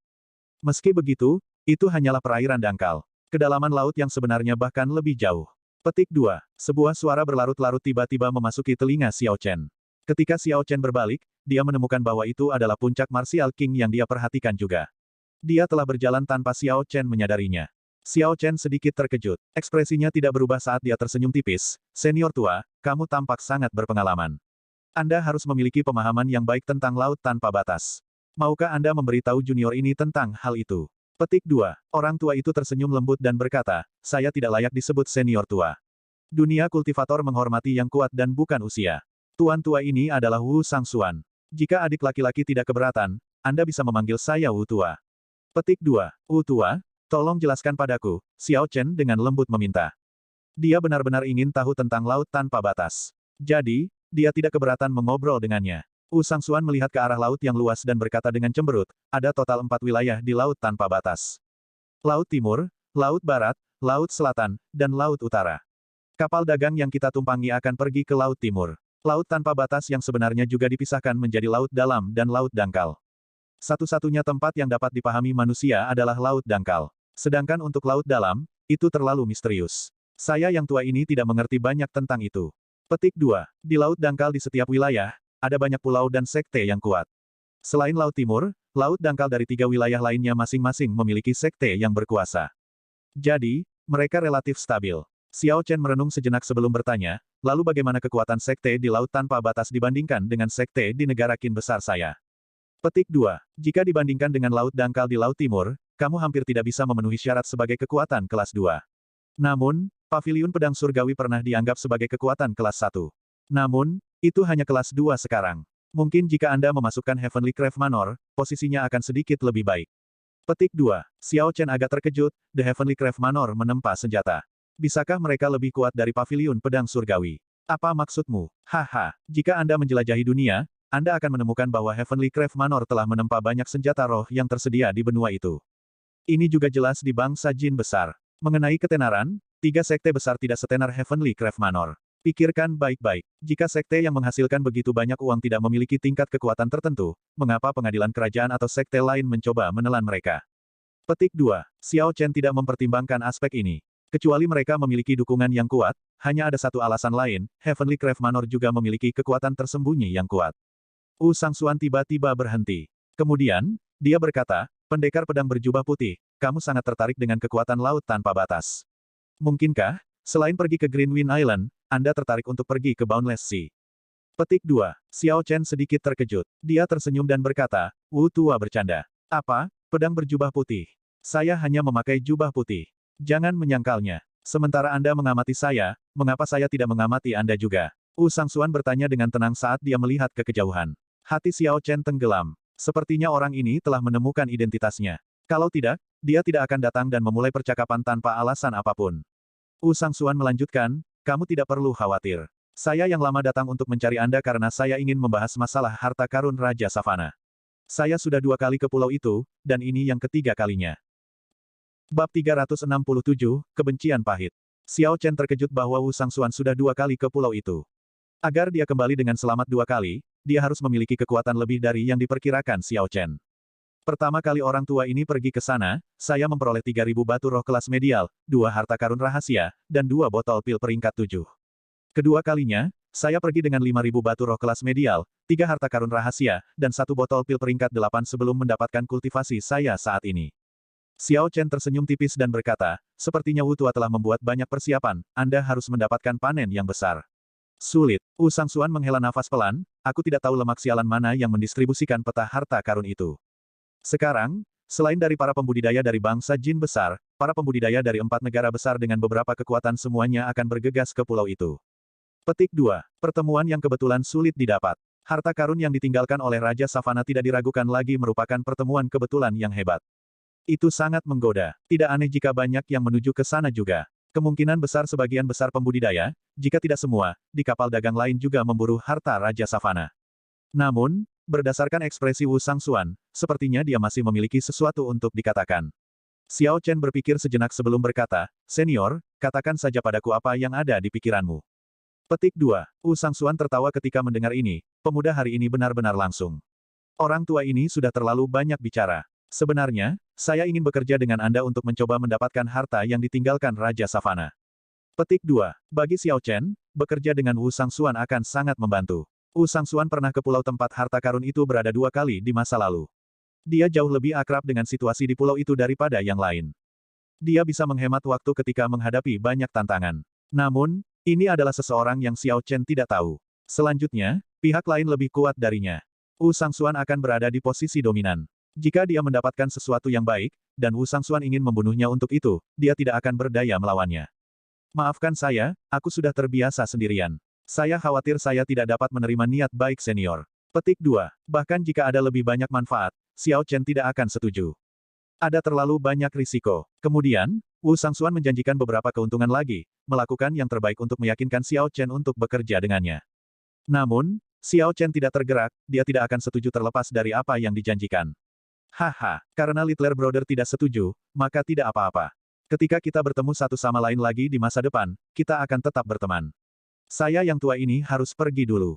Kebencian yang halus dan pahit melintas di mata Wu Sangsuan saat dia tersenyum lembut. Mata Xiao Chen sangat tajam, dia memperhatikan kebencian yang pahit ini. Masa depan ini membuatnya lebih tegas tentang keputusannya. Orang tua ini jelas bukan orang baik. Namun, jika Wu Sangsuan ingin memainkan beberapa trik, Xiao Chen bukanlah orang yang baik untuk disinggung. Bahkan jika Xiao Chen tidak bisa membunuhnya, dia bisa membuatnya menderita. Kakak Xiao Chen, orang itu dari sebelumnya sangat munafik. Xiao Bao bisa dengan jelas merasakan Qi yang membunuhnya. Namun, dia tersenyum sangat bahagia, kata Xiao Bai lembut saat dia berjalan. Xiao Chen tersenyum tipis dan berkata, abaikan saja dia. Jangan keluar selama beberapa hari ini. Orang ini tidak mudah untuk dihadapi. Petik 2. Ledakan, ledakan, ledakan. Tepat pada saat ini, gelombang kuat tiba-tiba muncul di laut yang tenang. Ombaknya setinggi lebih dari 100 meter. Kapal dagang besar bergetar di bawah pengeboman. Perubahan situasi yang tiba-tiba mengejutkan para pembudidaya di Geladak, mereka hampir jatuh ke tanah. Apa yang sedang terjadi? Kami masih dekat dengan benua. Ada sangat sedikit badai selama musim ini. Mengapa gelombang besar seperti itu muncul begitu tiba-tiba? Beberapa pembudidaya yang telah melakukan perjalanan melintasi laut sering berkata dengan curiga. Kapal masih berguncang, tetapi para pembudidaya sudah pulih. Setelah mereka mengedarkan esens mereka, mereka hampir tidak bisa menjaga keseimbangan mereka.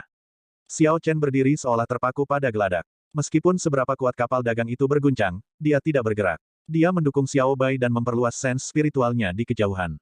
Dengan peningkatan budidaya Xiao Chen, sens spiritualnya sekarang bisa mencakup area seluas 5.000 meter. Jika dia menggunakannya dalam garis lurus, dia bisa melihat situasinya sejauh 10.000 meter. Segera, Xiao Chen mengerti apa yang sedang terjadi. Ada 2 kapal perang yang terlibat dalam pertempuran sengit sekitar 8.000 meter di depan. Meriam energi iblis kuno menembak satu sama lain, mengirimkan cangkang energi dan tidak menahan apapun. Lampu gemerlap memenuhi langit. Setelah pertempuran menghasilkan badai besar, mengaduk gelombang besar yang bergerak melintasi laut. Bencana setelah pertempuran sangat kuat. Setiap kapal perang dilengkapi dengan setidaknya 100 meriam energi iblis kuno. Tidak heran akibatnya masih memiliki kekuatan seperti itu setelah 10.000 meter. Petik 2. Xiao Chen menarik sense spiritualnya. Dia berpikir dalam hati dengan kejutan ringan, kapal perang biru itu tampaknya memiliki panji asosiasi pedagang Raja Wali Emas. Asosiasi Pedagang Raja Wali Emas, bukankah itu asosiasi pedagang dari klan Jin Dabao? Kapal perang lainnya berwarna hitam pekat dan memiliki spanduk di haluan kapal. Ada hydra menyeramkan yang disulam di bendera dengan rahang terbuka. Ada perisai cahaya bulat di sekitar kedua kapal perang, mereka bertahan melawan cangkang energi yang mereka tembakkan satu sama lain. Mereka hampir sama-sama cocok. Pada tingkat ini, dua kapal perang mungkin tenggelam pada saat yang sama. Dong, dong, dong, sekelompok orang keluar dari palka kapal dagang. Itu adalah keterangan dan penjaga kapal. Jelas, gelombang aneh telah mengejutkan mereka. Kapten kapal dagang adalah seorang pria parubaya. Dia tinggi dan tampil mengesankan. Dia mengenakan jubah kuning dengan benang emas. Auranya berkembang, dia sebenarnya adalah raja bela diri kelas superior. Ada 8 penjaga lain di dekat kapten. Mereka semua adalah raja bela diri dan tidak lebih dari 40.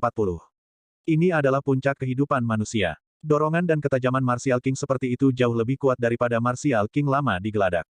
Jika mereka bertarung satu sama lain, esensi lelaki tua itu tidak akan bertahan lama. Ini karena ki dan darah Martial Kings muda berlebihan, ketajaman mereka masih ada.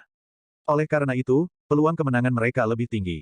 Kapten memandang laut yang kasar dan mengerutkan kening. Dia berkata kepada seseorang di sampingnya, Liu Sheng, persepsimu sebanding dengan setengah langkah Martial Monarch. Bantu saya melihat apa yang terjadi. Kultivator yang dikenal sebagai Liu Sheng mengangguk. Dia berjalan ke haluan dan menutup matanya. Tubuhnya memancarkan riak cahaya biru. Cahaya meresap ke dalam air dan meluas ke depan. Martial spirit orang ini harus spesial. Selanjutnya, dia telah memahami keadaan air. Oleh karena itu, persepsinya setara dengan Raja Bela Diri setengah langkah, pikir Xiao Chen. Kapten, itu adalah kapal perang Hydra Grup Naga Hitam yang melawan kapal perang Nether River Asosiasi Pedagang Emas, kata Liu Sheng lembut sambil membuka matanya. Ini adalah wilayah pesisir, mengapa ada kapal dari Grup Naga Hitam? Apakah mereka salah paham? Beberapa Raja Bela Diri yang lebih tua di Geladak berseru kaget. Liu Sheng berjalan mendekat dan berkata, Kapten, haruskah kita berkeliling? Kapten mengerutkan kening berat dan bergumam pada dirinya sendiri untuk sementara waktu. Kemudian, dia bertanya, apakah kamu yakin hanya ada 2 kapal perang? Apakah ada kapal dagang atau kapal penumpang lain? Liu Sheng mengangguk dan berkata, saya tidak melihat satupun kapal dagang atau kapal penumpang Golden Rock Merchant Association dengan jarak 50 km. Hanya ada 2 kapal perang yang bertarung. Ekspresi Kapten santai. Dia berkata, kalau begitu, abaikan mereka. Angkat bendera Asosiasi Pedagang dan mari kita lanjutkan perjalanan kita. Petik 2. Kelompok naga hitam biasanya beroperasi di laut dangkal dari 4 wilayah. Mengapa mereka berada di laut pesisir? Ini aneh. Kapal perang Golden Rock Merchant Association juga ada di sana. Bukankah mereka biasanya beroperasi di laut dangkal di laut utara? Mengapa mereka datang ke barat? Mungkin mereka datang demi harta yang ditinggalkan oleh Raja Savana. Jika itu benar, peluang kita semakin kecil. Ketika banyak pembudidaya di Geladak memikirkan kemungkinan ini, ekspresi mereka semua berubah. Harta Raja Savana telah menarik banyak pembudidaya dari 4 negara besar. Sekarang Asosiasi Pedagang Raja Wali Emas dan Grup Naga Hitam berpartisipasi dalam hal ini, kemungkinan mereka bertemu secara kebetulan telah berkurang. Ekspresi Wu Sangsuan menjadi sangat tidak sedap dipandang juga. Dia melirik Xiao Chen, dan cahaya aneh muncul di wajahnya. Itu seperti ular berbisa yang menjentikkan lidahnya yang bercabang. Kapal pedagang mengangkat spanduk asosiasi pedagang mereka dan bergerak dengan kecepatan penuh. Setelah 2 jam, mereka mendekati inti pertempuran. Gelombang menjadi lebih ganas. Tinggi mereka sekarang setidaknya 200 meter, itu sangat menakutkan. Ketika cangkang energi yang gemerlap bergerak melintasi permukaan laut, mereka menciptakan dinding air yang bergelombang di kedua sisi, membuat laut yang menderu terlihat lebih kacau. Betapa borosnya. 1 tembakan dari meriam energi iblis kuno akan menghabiskan 1000 batu roh kelas rendah. Mereka membuatnya tampak seperti batu roh tidak berharga, beberapa pembudidaya di Geladak menghela nafas. Ketika kedua kapal perang melihat panji-panji yang dikibarkan oleh kapal dagang, mereka berhenti menembak secara bersamaan. Laut bergelombang yang kasar perlahan menjadi tenang setelah beberapa saat. Kapal dagang itu berlayar dengan tenang di tengah-tengah kedua kapal perang itu. Ini benar-benar aneh, daya tembak kapal dagang tentu tidak seganas kapal perang. Namun, tiba-tiba bergerak di antara mereka dengan begitu damai, pikir Xiao Chen dengan ragu di dalam hatinya. Ini bisa menjadi salah satu aturan laut. Mungkin kapal perang tidak bisa menyerang kapal dagang. Jika tidak, jika aturan itu dilanggar, semua kekuatan akan menyalakannya. Xiao Chen, di sini. Tepat saat Xiao Chen berpikir, suara gembira datang dari atas. Ketika Xiao Chen mengangkat kepalanya dan melihat haluan kapal perang Nether River sekitar 200 meter, Fatih Jing melambai dengan panik padanya. Xiao Chen ragu-ragu sejenak sebelum dia berkata kepada Xiao Bai, ayo, ayo pergi. Keduanya mendorong haluan dan melompat ke haluan kapal perang sungai Nether sementara banyak pembudidaya di De menatapnya dengan takjub. Apa Jin Dabao memanggilnya sebelumnya? Saya tidak salah dengar, kan? Apakah dia mengatakan, Xiao Chen? Kalau begitu, itu harus benar. Saya tidak menyangka orang itu adalah White Robed Bladesman, Xiao Chen. Dia menjaga profilnya terlalu rendah. Petik 2. Ini sudah berakhir, aku mengejeknya karena meniru White Robed Bladesman tadi. Betapa memalukan. Ketika orang-orang di Geladak memverifikasi identitas Xiao Chen, mereka semua mengobrol dengan penuh semangat. Mereka tidak menyangka pendekar pedang legendaris dari Paviliun Pedang Surgawi muncul di hadapan mereka. Ketika Wu Sangsuan menyaksikan Xiao Chen melompat ke kapal perang Nether River, ekspresi kekecewaan yang mendalam melintas di matanya. Dia bergumam, sungguh disayangkan. Aku berencana untuk bergerak malam ini. Orang ini memiliki setidaknya 3 harta karun rahasia pada dirinya. Jika saya bisa mendapatkannya, itu akan menjadi panen yang bagus. Namun, jika dia pergi ke Pulau Qianren, masih ada peluang. Tidak mudah untuk mendapatkan harta Raja Savana. Petik 2. Saat kapal dagang bergerak lebih jauh, Wu Sangsuan menatap Xiao Chen. Tatapan serakah di matanya perlahan memudar. Haha, White Robed Bladesman, Xiao Chen, sekarang kamu sangat terkenal. Legenda tentang Anda bahkan mulai menyebar di negara Tang besar saya. Bro gemuk ini akan bergaul denganmu mulai sekarang. Jin Dabao berkata, tersenyum dengan mata menyipit dan menepuk punggung Xiao Chen. Xiao Chen merasa bahunya tenggelam dan hatinya malu. Sekarang dia telah mengolah tulang harimau naga tendon, tanpa harus mencoba, dia bisa menahan serangan kekuatan 500 kg.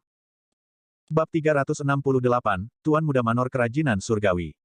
Namun, tepukan lemak ini terasa berat. Orang bisa membayangkan berapa banyak kekuatan yang dia gunakan. Tidak perlu melebih-lebihkan, kata Xiao Chen, merasa agak terdiam. Jin Dabao tertawa keras dan berkata, ini terlalu berbeda denganmu. Duan Muking, Ji Changkong, dan yang lainnya sedikit terkenal di negara Tang besar, di kompetisi pemuda 5 negara sebelumnya, mereka lolos ke babak kedua.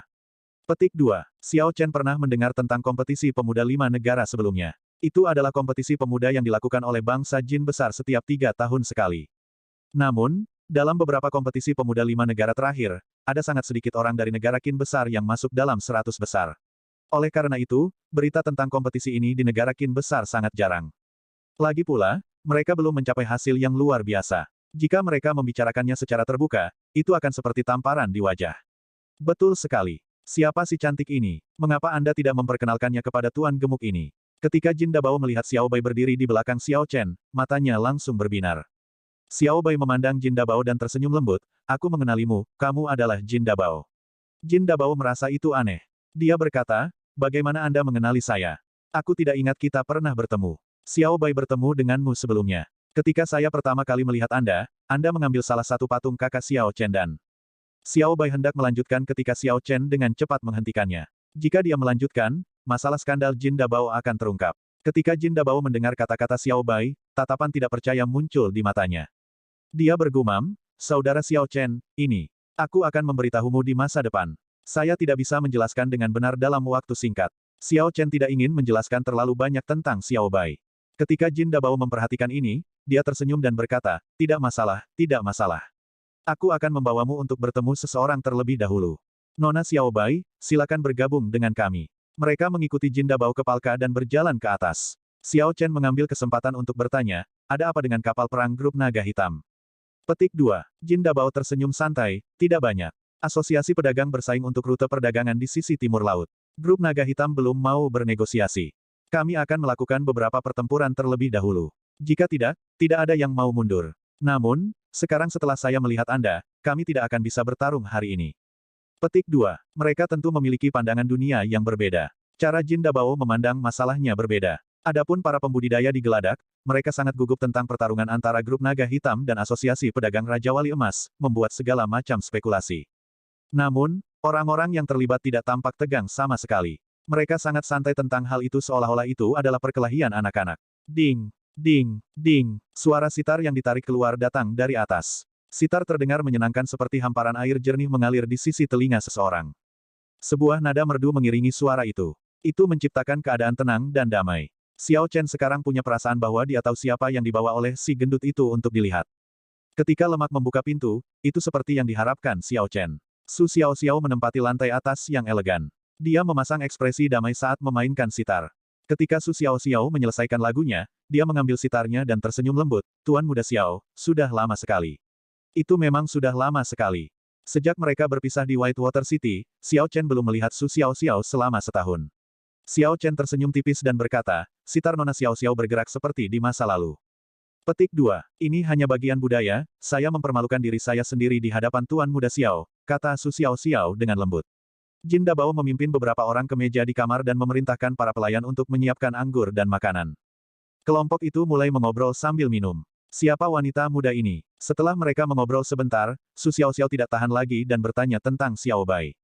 Xiao Chen berpikir sejenak dan berkata, ini adikku, kamu bisa memanggilnya Xiao Bai. Ketika bertemu orang-orang yang akrab di masa depan, Xiao Chen berencana untuk memperkenalkan Xiao Bai seperti itu. Ini akan membantunya menghindari masalah yang tidak perlu. Xiao Bai menyesap anggur. Dia berkata dengan gembira, Xiao Bai bertemu dengan Elder Sister Xiao Xiao sebelumnya. Xiao Bai menikmati sitar kakak Xiao Xiao juga. Xiao Bai tidak bersalah dan hidup, suaranya merdu dan lucu. Saat dia berbicara, itu membuat Su Xiao Xiao tertawa.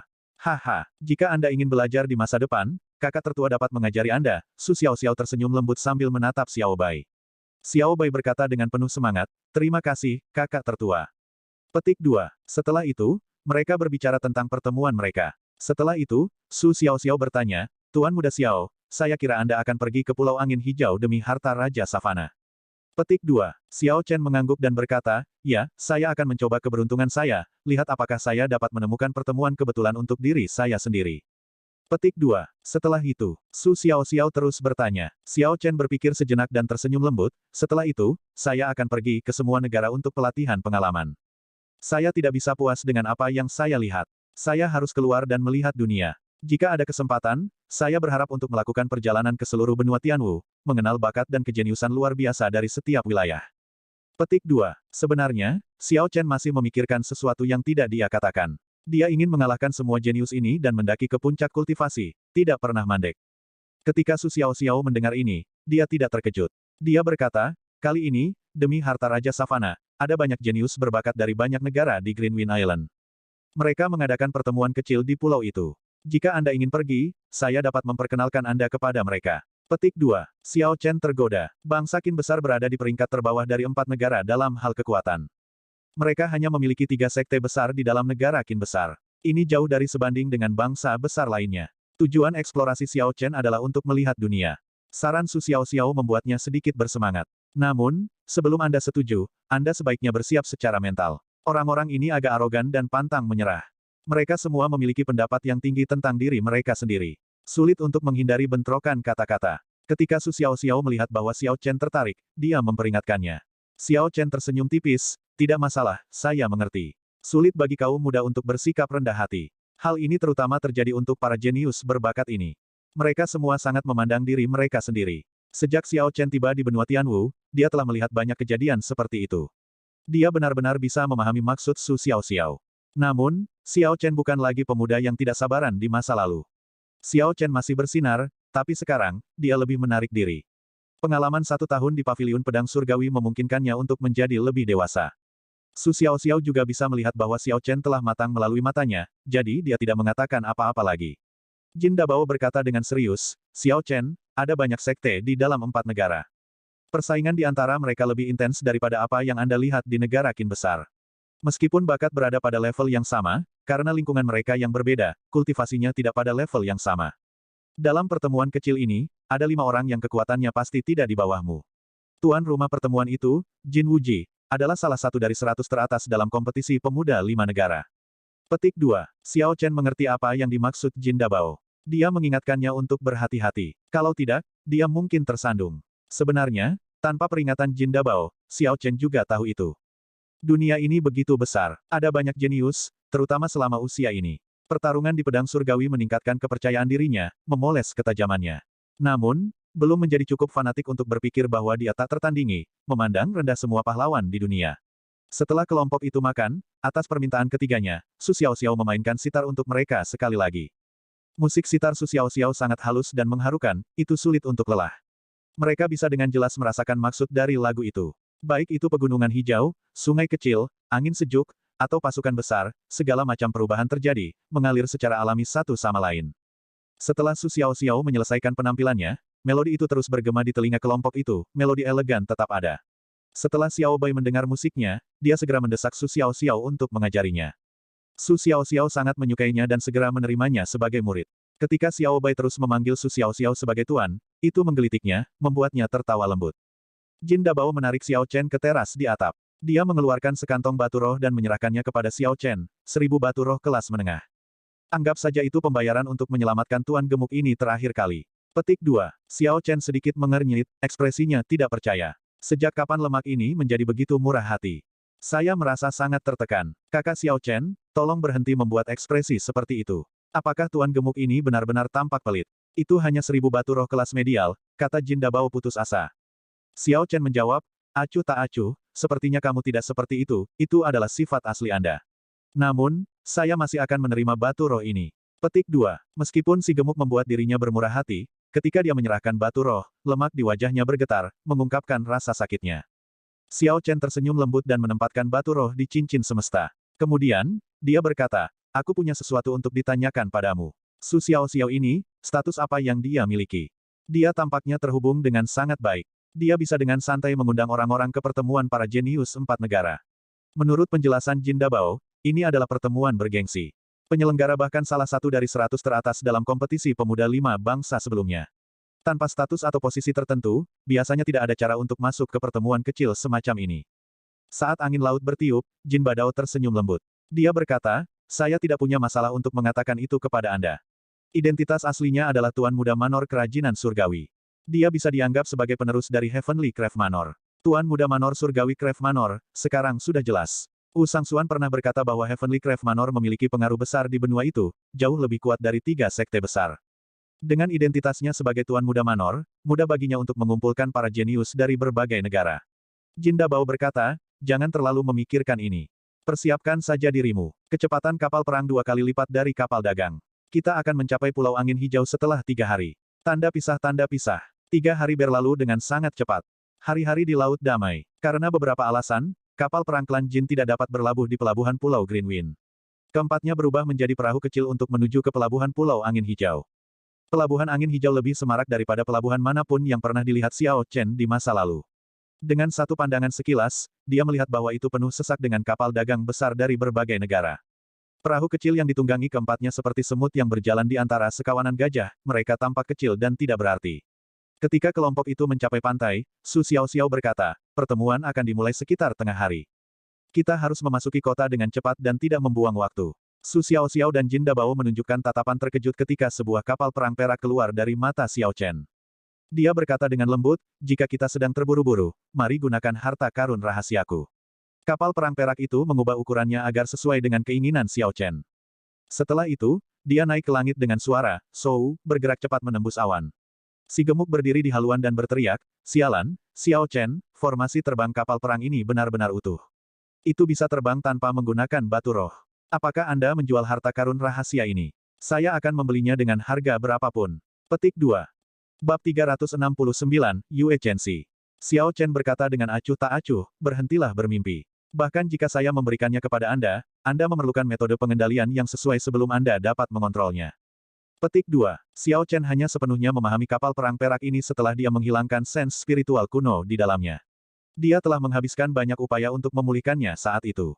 Bagaimana dia bisa menjualnya kepada orang lain? Tidak lama kemudian, siluet kota yang berukuran 2 kali lipat dari kota Xie muncul dalam pandangan Xiao Chen.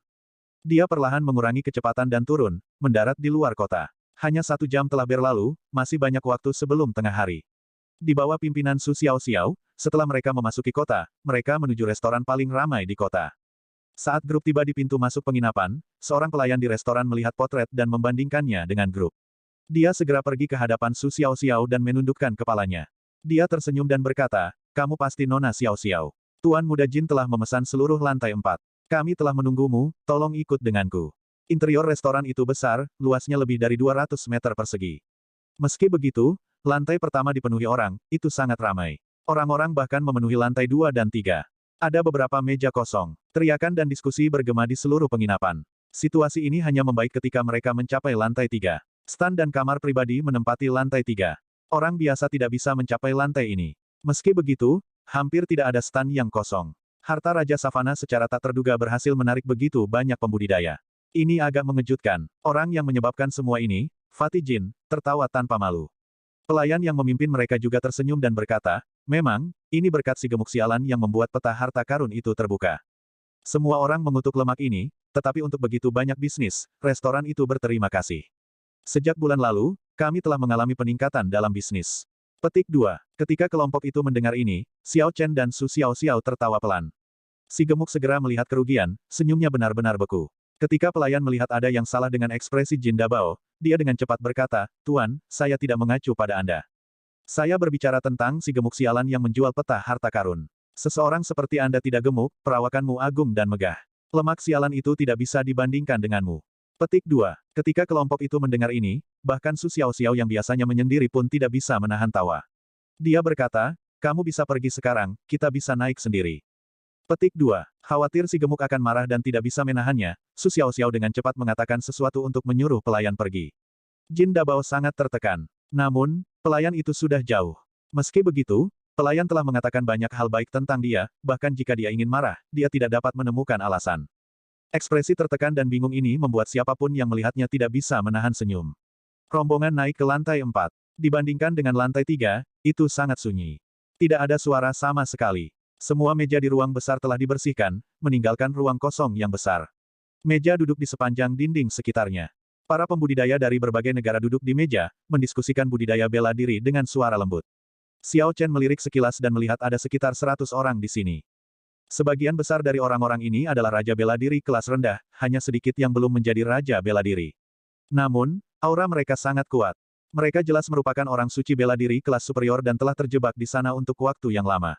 Mereka hanya selangkah lagi untuk menjadi raja bela diri. Orang-orang ini sudah berusia lebih dari 20 tahun, dibandingkan dengan Leng Liusu, mereka lebih rendah. Namun, untuk menjadi raja bela diri sebelum usia 25, mereka layak disebut jenius. Petik 1. Ini terutama berlaku untuk anak muda yang duduk di tengah. Dia tampan dengan tatapan yang dalam. Auranya sama ganasnya dengan harimau. Saat dia duduk di sana dengan tenang, dia memberikan tekanan samar. Orang ini sudah menjadi raja bela diri kelas rendah puncak. Dari 100 orang di sini, dia adalah satu-satunya raja bela diri kelas rendah. Peningkatan kelas dalam ranah raja bela diri memiliki perbedaan yang lebih jelas daripada orang suci bela diri. Tanpa teknik bela diri tingkat tinggi atau kondisi yang kuat, akan sangat sulit untuk mengatasi lawan dari tingkat yang lebih tinggi. Jika Xiao Chen tidak salah menebak, orang ini seharusnya adalah orang yang dibicarakan Jin Dabao. Salah satu dari 100 teratas dalam kompetisi pemuda 5 negara sebelumnya, Jin Wuji. Saat Xiao Chen mengukur kerumunan, ada banyak tatapan yang mengukurnya juga. Namun, ketika mereka melihat bahwa dia hanya seorang martial saint kelas superior, rasa jijik muncul di mata mereka. Segera, mereka membuang muka, mengalihkan pandangan mereka ke Xiao Bai. Beberapa tatapan tidak terkendali dan dipenuhi dengan keinginan yang kuat. Haha, kupikir Nona Xiao Xiao tidak akan datang. Saudara Jin, Anda datang juga. Siapa dua orang di belakangmu ini? Ketika Jin Wuji melihat kelompok Su Xiao Xiao, dia dengan cepat bangkit dan berjalan mendekat.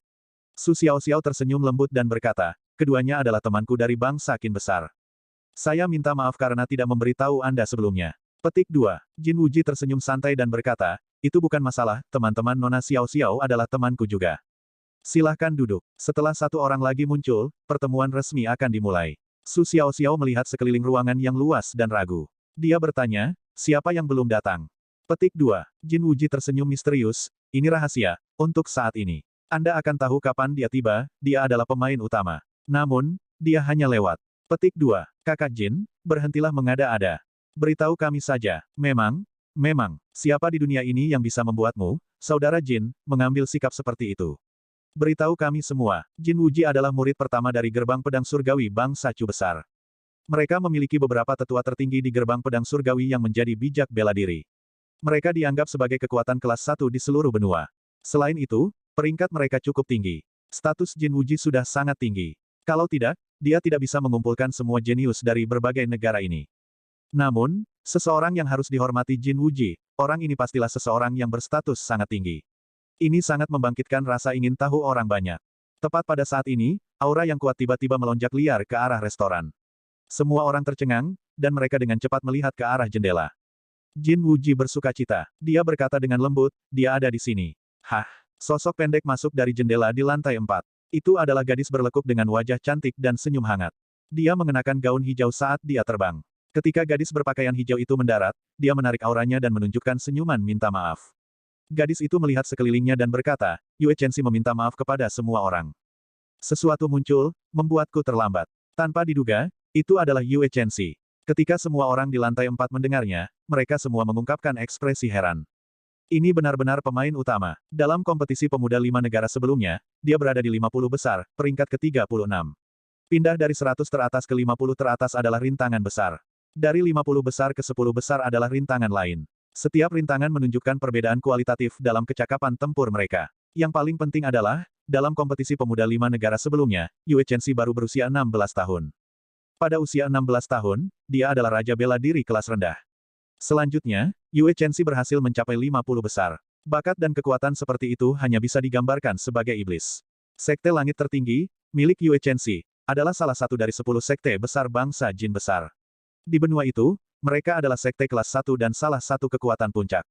Mereka memiliki lusinan tetua tertinggi yang menjadi sage bela diri. Bakat mengerikan seperti itu dipelihara oleh salah satu sekte terbaik dan memiliki akses ke energi spiritual yang padat dari bangsa jin besar. Masa depannya sudah terjamin, dia adalah bintang yang sedang naik daun. Ketika Jin Wuji melihat bahwa Yue Chenxi telah tiba, dia menghela nafas lega. Dia berpikir bahwa dia mungkin tidak datang. Dia tersenyum dan berkata, Nona Yue, ini belum siang.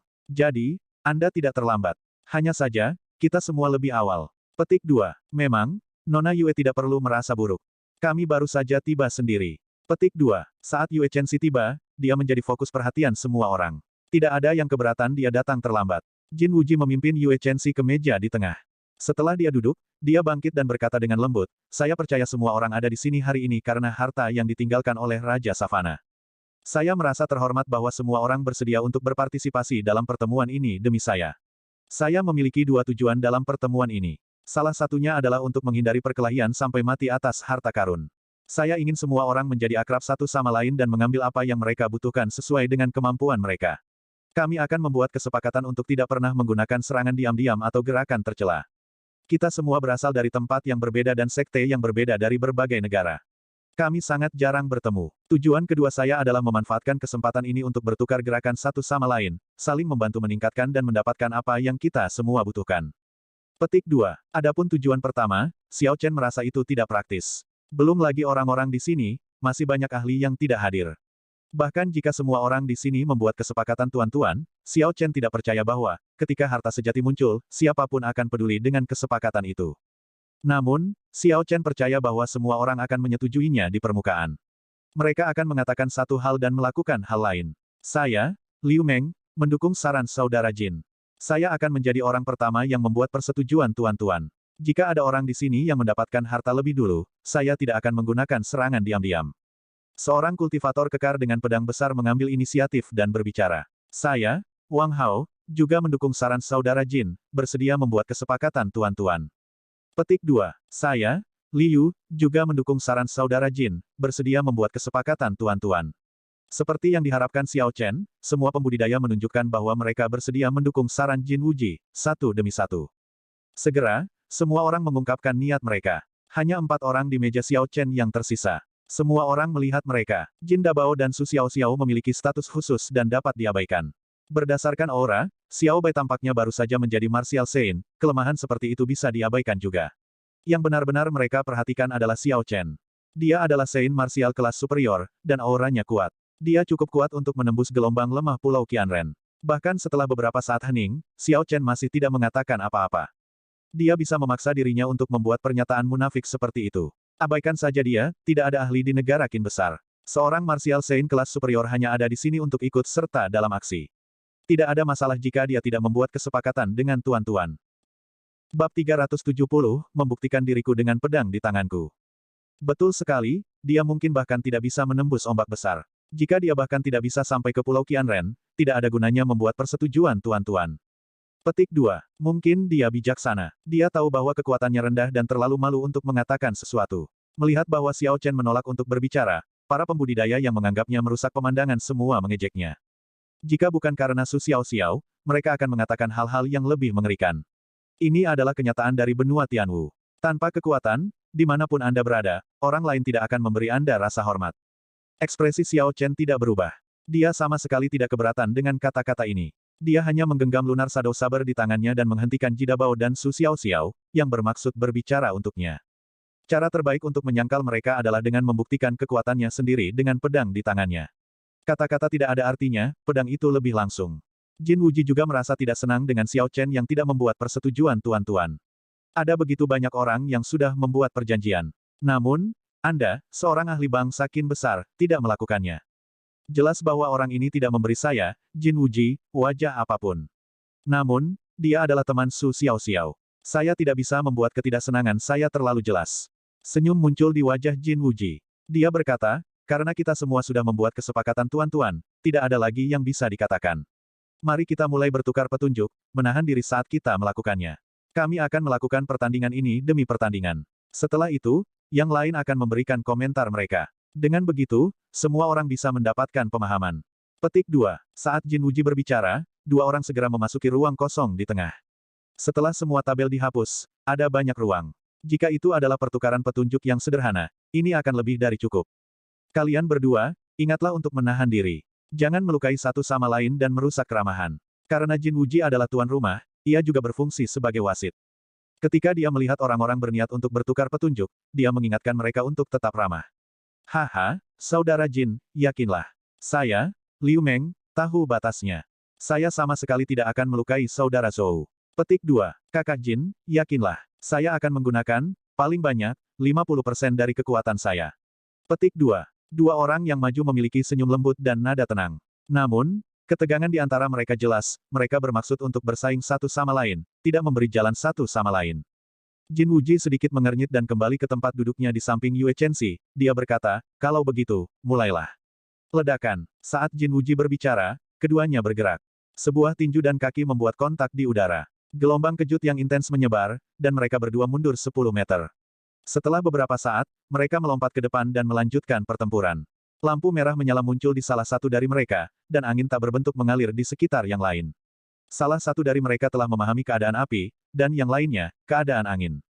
Selanjutnya, berdasarkan situasinya, mereka memiliki pemahaman yang cukup tinggi. Mereka bentrok dengan lebih dari 100 gerakan, menolak untuk mengalah pada yang lain.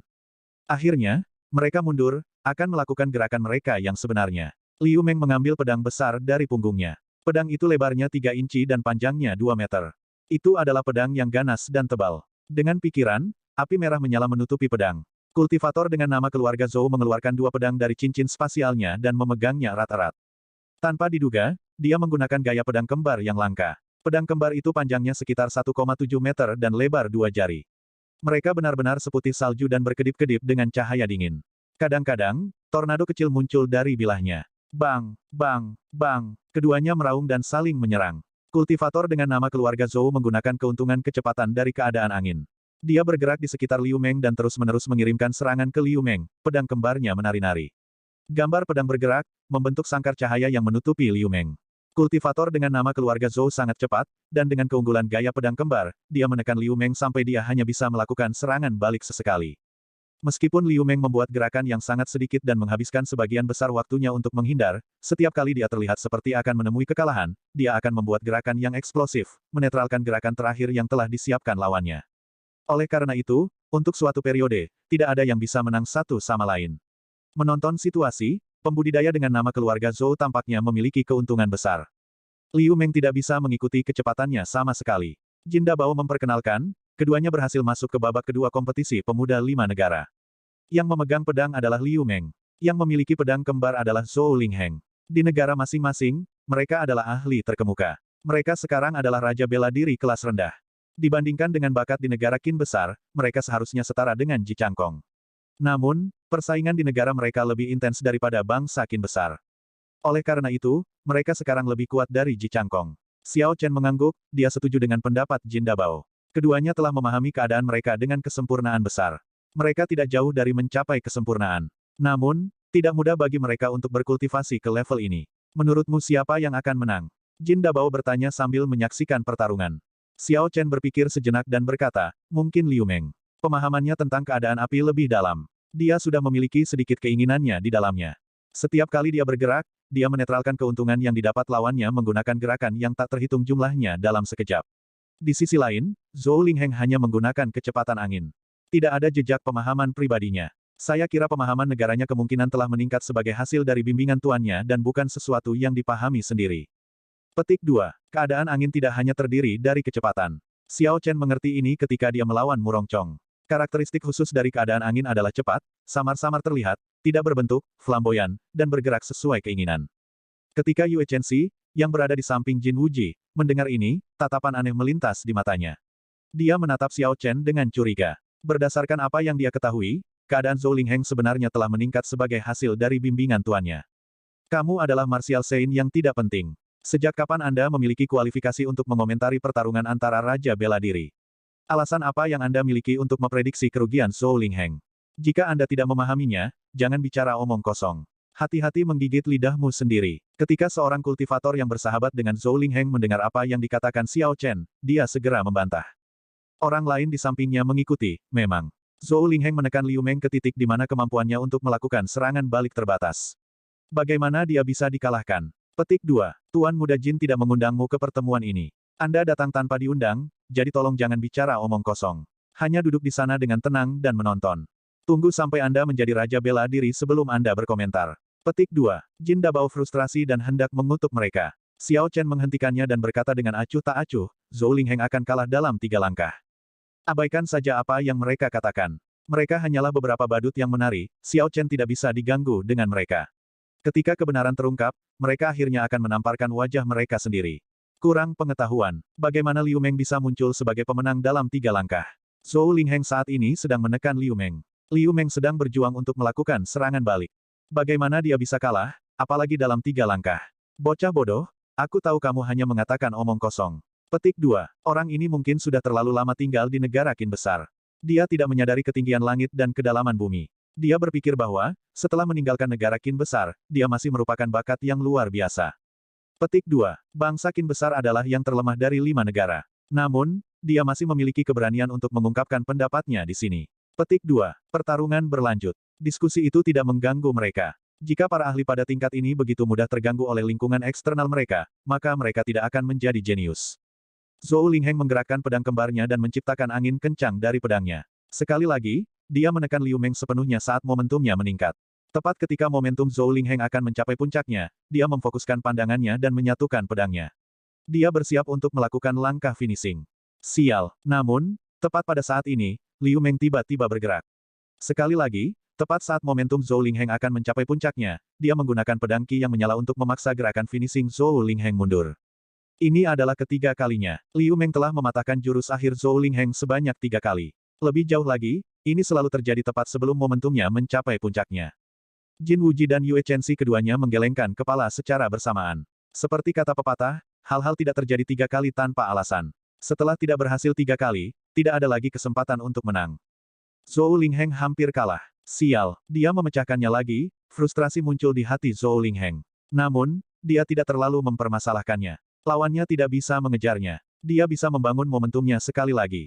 Ledakan. Tepat ketika Zhou Lingheng hendak memulai serangan lagi, Liu Meng tiba-tiba tertawa gila, Saudara Zhou, apakah Anda masih berpikir Anda memiliki kesempatan? Bangkit. Aura yang ditekan Liu Meng meledak. Api muncul di kakinya dan naik. Seekor binatang buas jahat muncul di atasnya. Rahangnya terbuka, dan ia mencakar udara, raungannya bergema di seluruh ruangan. Ketika binatang jahat itu meraung, kondisi api Liu Meng meningkat hingga batasnya.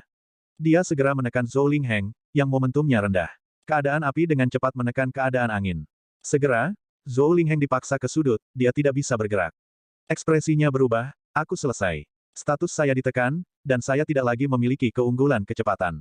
Liu Meng menebas, dan Zhou Lingheng menyatukan pedang kembarnya untuk memblokir serangan.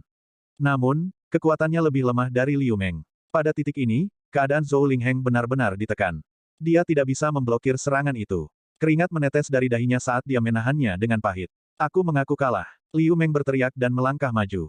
Seluruh lantai 4 bergetar. Sebuah kekuatan besar segera membuat Zhou Lingheng terbang, dan dia jatuh ke lantai dengan menyedihkan. Zhou Lingheng telah dikalahkan dalam 3 langkah. Seperti yang dikatakan Xiao Chen. Orang-orang yang mengejek Xiao Chen memucat dan merasa malu. Anak ini benar-benar menebak dengan benar. Dia hanyalah seorang martial saint kelas superior. Petik 2. Itu tebakan liar. Pasti tebakan liar. Bahkan jika kita tidak tahu, bagaimana dia bisa melakukannya. Beberapa orang mengalami depresi dan mengatakan hal-hal untuk menipu diri mereka sendiri dan orang lain. Benar, itu pasti tebakan liar. Namun, meski begitu, aku merasa tidak nyaman melihatnya seperti ini, dia terlalu sombong. Jika bukan karena Nona Xiao Xiao, aku tidak akan menahan kehadirannya. Saya akan bergerak untuk memberi pelajaran kepada anak ini. Petik 2. Hei, sepertinya seseorang tidak tahan lagi. Bai Suiheng sudah naik. Seorang pria berpakaian putih dengan pedang tergantung di pinggangnya berjalan ke Xiao Chen. Dia berkata dengan acuh tak acuh, saya Bai Suiheng. Saya mendengar evaluasi Anda sebelumnya, dan Anda tampaknya memiliki kekuatan. Saya ingin meminta saran Anda. Apakah itu mungkin? Si gendut berbisik, orang ini adalah teman baik Zhou Lingheng, dia mungkin di sini untuk membantu temannya mempertahankan martabatnya. Yang terbaik adalah berhati-hati. Jin Wuji, yang duduk di tengah, sedikit mengernyit. Dia berkata, Bai Suiheng hanya selangkah lagi untuk maju ke puncak Raja Bela Diri kelas rendah. Sangat tidak pantas bagimu untuk bertanding dengan Martial Saint kelas superior, apakah kamu tidak setuju? Bab 371, Hak untuk menjadi sombong. Sebelumnya, Xiao Chen telah menghina Jin Wuji. Dalam hati Jin Wuji, dia berharap Bai Suiheng akan memberi pelajaran pada Xiao Chen. Namun, Xiao Chen adalah teman Su Xiao Xiao. Selanjutnya, Yue Chenxi duduk di sampingnya. Pada titik ini, jika dia menampilkan dirinya dengan lugas dan jujur, dia mungkin menarik perhatian pihak lain. Namun, Xiao Chen benar-benar mengabaikan intervensinya. Dia melihat listrik ungu yang samar-samar muncul di sekitar penantangnya dan segera menjadi bersemangat. Pihak lain adalah pendekar pedang yang memahami keadaan Guntur. Xiao Chen berdiri dan menatap Bai Suiheng. Dia berkata dengan lembut, saya menerima tantangan Anda. Petik 2. Keadaan Guntur adalah keadaan yang paling sulit untuk dipahami. Itu juga yang memiliki serangan terkuat dibandingkan dengan status energi lainnya. Keadaan Guntur juga tidak memiliki banyak trik. Itu mengandalkan kekuatan serangan yang murni dan mengamuk. Ini adalah metode serangan paling murni dari Tao Surgawi dunia alami.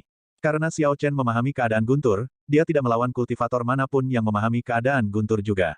Oleh karena itu, langkah Bai Suiheng membuatnya tertarik. Bai Suiheng berkata dengan acuh tak acuh, mulutmu penuh dengan hiasan yang mewah. Saya ingin melihat kekuatan seperti apa yang Anda miliki. Jangan katakan bahwa saya menggertak Anda dengan alam kultivasi saya. Yakinlah, aku hanya akan menggunakan 50% dari kekuatanku untuk melawanmu. Xiao Chen memegang lunar Shadow Saber di tangannya dan perlahan berjalan ke ruang kosong. Dia berkata dengan acuh tak acuh, tidak perlu bersusah payah. Lakukan saja gerakanmu. Petik 2. Sangat bagus. Saya ingin melihat apa yang memberi Anda hak untuk menjadi sombong. Petik 2. Ledakan. Lampu listrik berkedip, dan Bai Suiheng menghunus pedangnya dengan kecepatan kilat. Guntur meraung di ruang papan, membuat gendang telinga penonton bergetar. Di tangan Bai Suiheng, pedangnya seperti sambaran petir saat dia menariknya, itu luar biasa gemilang. Bai Suiheng menempuh jarak 100 meter dengan satu langkah. Dia meluncurkan pedangnya, menyala dengan lampu listrik yang menyilaukan, ke kepala Xiao Chen. Pedang ini membawa kecepatan dan sifat mengamuk seperti kilat. Sebelum pedang tiba, itu menciptakan angin kencang. Ini membuat rambut orang-orang di belakang Xiao Chen bergetar. Mereka tidak bisa membantu tetapi menyipitkan mata. Pedang yang sangat kuat. Setelah tidak melihat Bai Suiheng selama beberapa tahun, kekuatannya telah tumbuh lagi. Orang ini jauh lebih kuat dari Zhou Lingheng.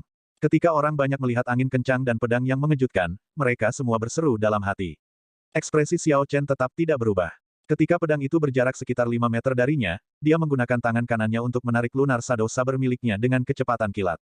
Sial, suara merdu senjata bentrok terdengar. Sebagian besar orang tidak bisa melihat bagaimana Xiao Chen menarik pedangnya. Ketika mereka mendengar bentrokan itu, Bai Suiheng sudah mundur 5 langkah. Dia memasang ekspresi serius. Apa yang sedang terjadi? Bagaimana orang ini menarik pedangnya? Tanpa diduga, saya tidak bisa melihatnya. Aneh, saya juga tidak melihatnya. Pada saat saya mendengar suara itu, Bai Suiheng sudah mundur. Dari 100 orang di lantai 4, kurang dari 10 orang melihat bagaimana dia menghunus pedangnya. Xiao Chen telah menghunus pedangnya terakhir tetapi menyerang lebih dulu. Kecepatannya langsung mencapai Mach 2. Dia menggunakan kondisi gunturnya yang lebih kuat untuk mengenai titik lemah teknik pedang lawannya, langsung mematahkan gerakan lawannya. Keheranan memenuhi wajah Jin Wuji. Dia bergumam, sungguh keadaan guntur yang kuat. Dia jelas hanya memahaminya hingga kesempurnaan kecil, tetapi itu beberapa kali lebih kuat dari Bai Suiheng. Orang ini pasti telah mengembangkan teknik budidaya yang dikaitkan dengan petir tingkat tinggi. Petik 2. Yue Chenxi bertanya dengan lembut, siapa ini? Apakah Tuan Muda Jin tahu? Petik 2. Jin Wuji agak tercengang. Dia tidak kecuali minat Yue Chenxi pada orang ini. Ekspresi dingin melintas di matanya saat dia berkata dengan lembut, aku tidak mengenalnya. Nona Xiao Xiao membawanya ke sini. Petik 2. Yue Chenxi berkata, oh, mari kita lanjutkan menonton. Xiao Chen memandang Bai Suiheng dan berkata dengan acuh tak acuh, gunakan kekuatan penuhmu. Negara Anda tidak dapat dibandingkan dengan saya. Anda hanya dapat menggunakan keunggulan Anda di esens untuk melawan saya. Jika tidak, Anda akan kalah dalam 10 gerakan. Petik 2.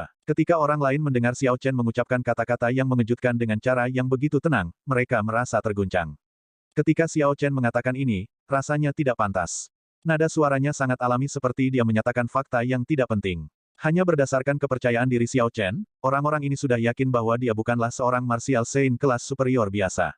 Arogan. Jangan bicara seolah kekalahanku dijamin. Potongan pedang Thundercloud. Bai Suiheng tersenyum dingin dan bergegas maju sekali lagi. Awan petir muncul di sekitar Bai Suiheng.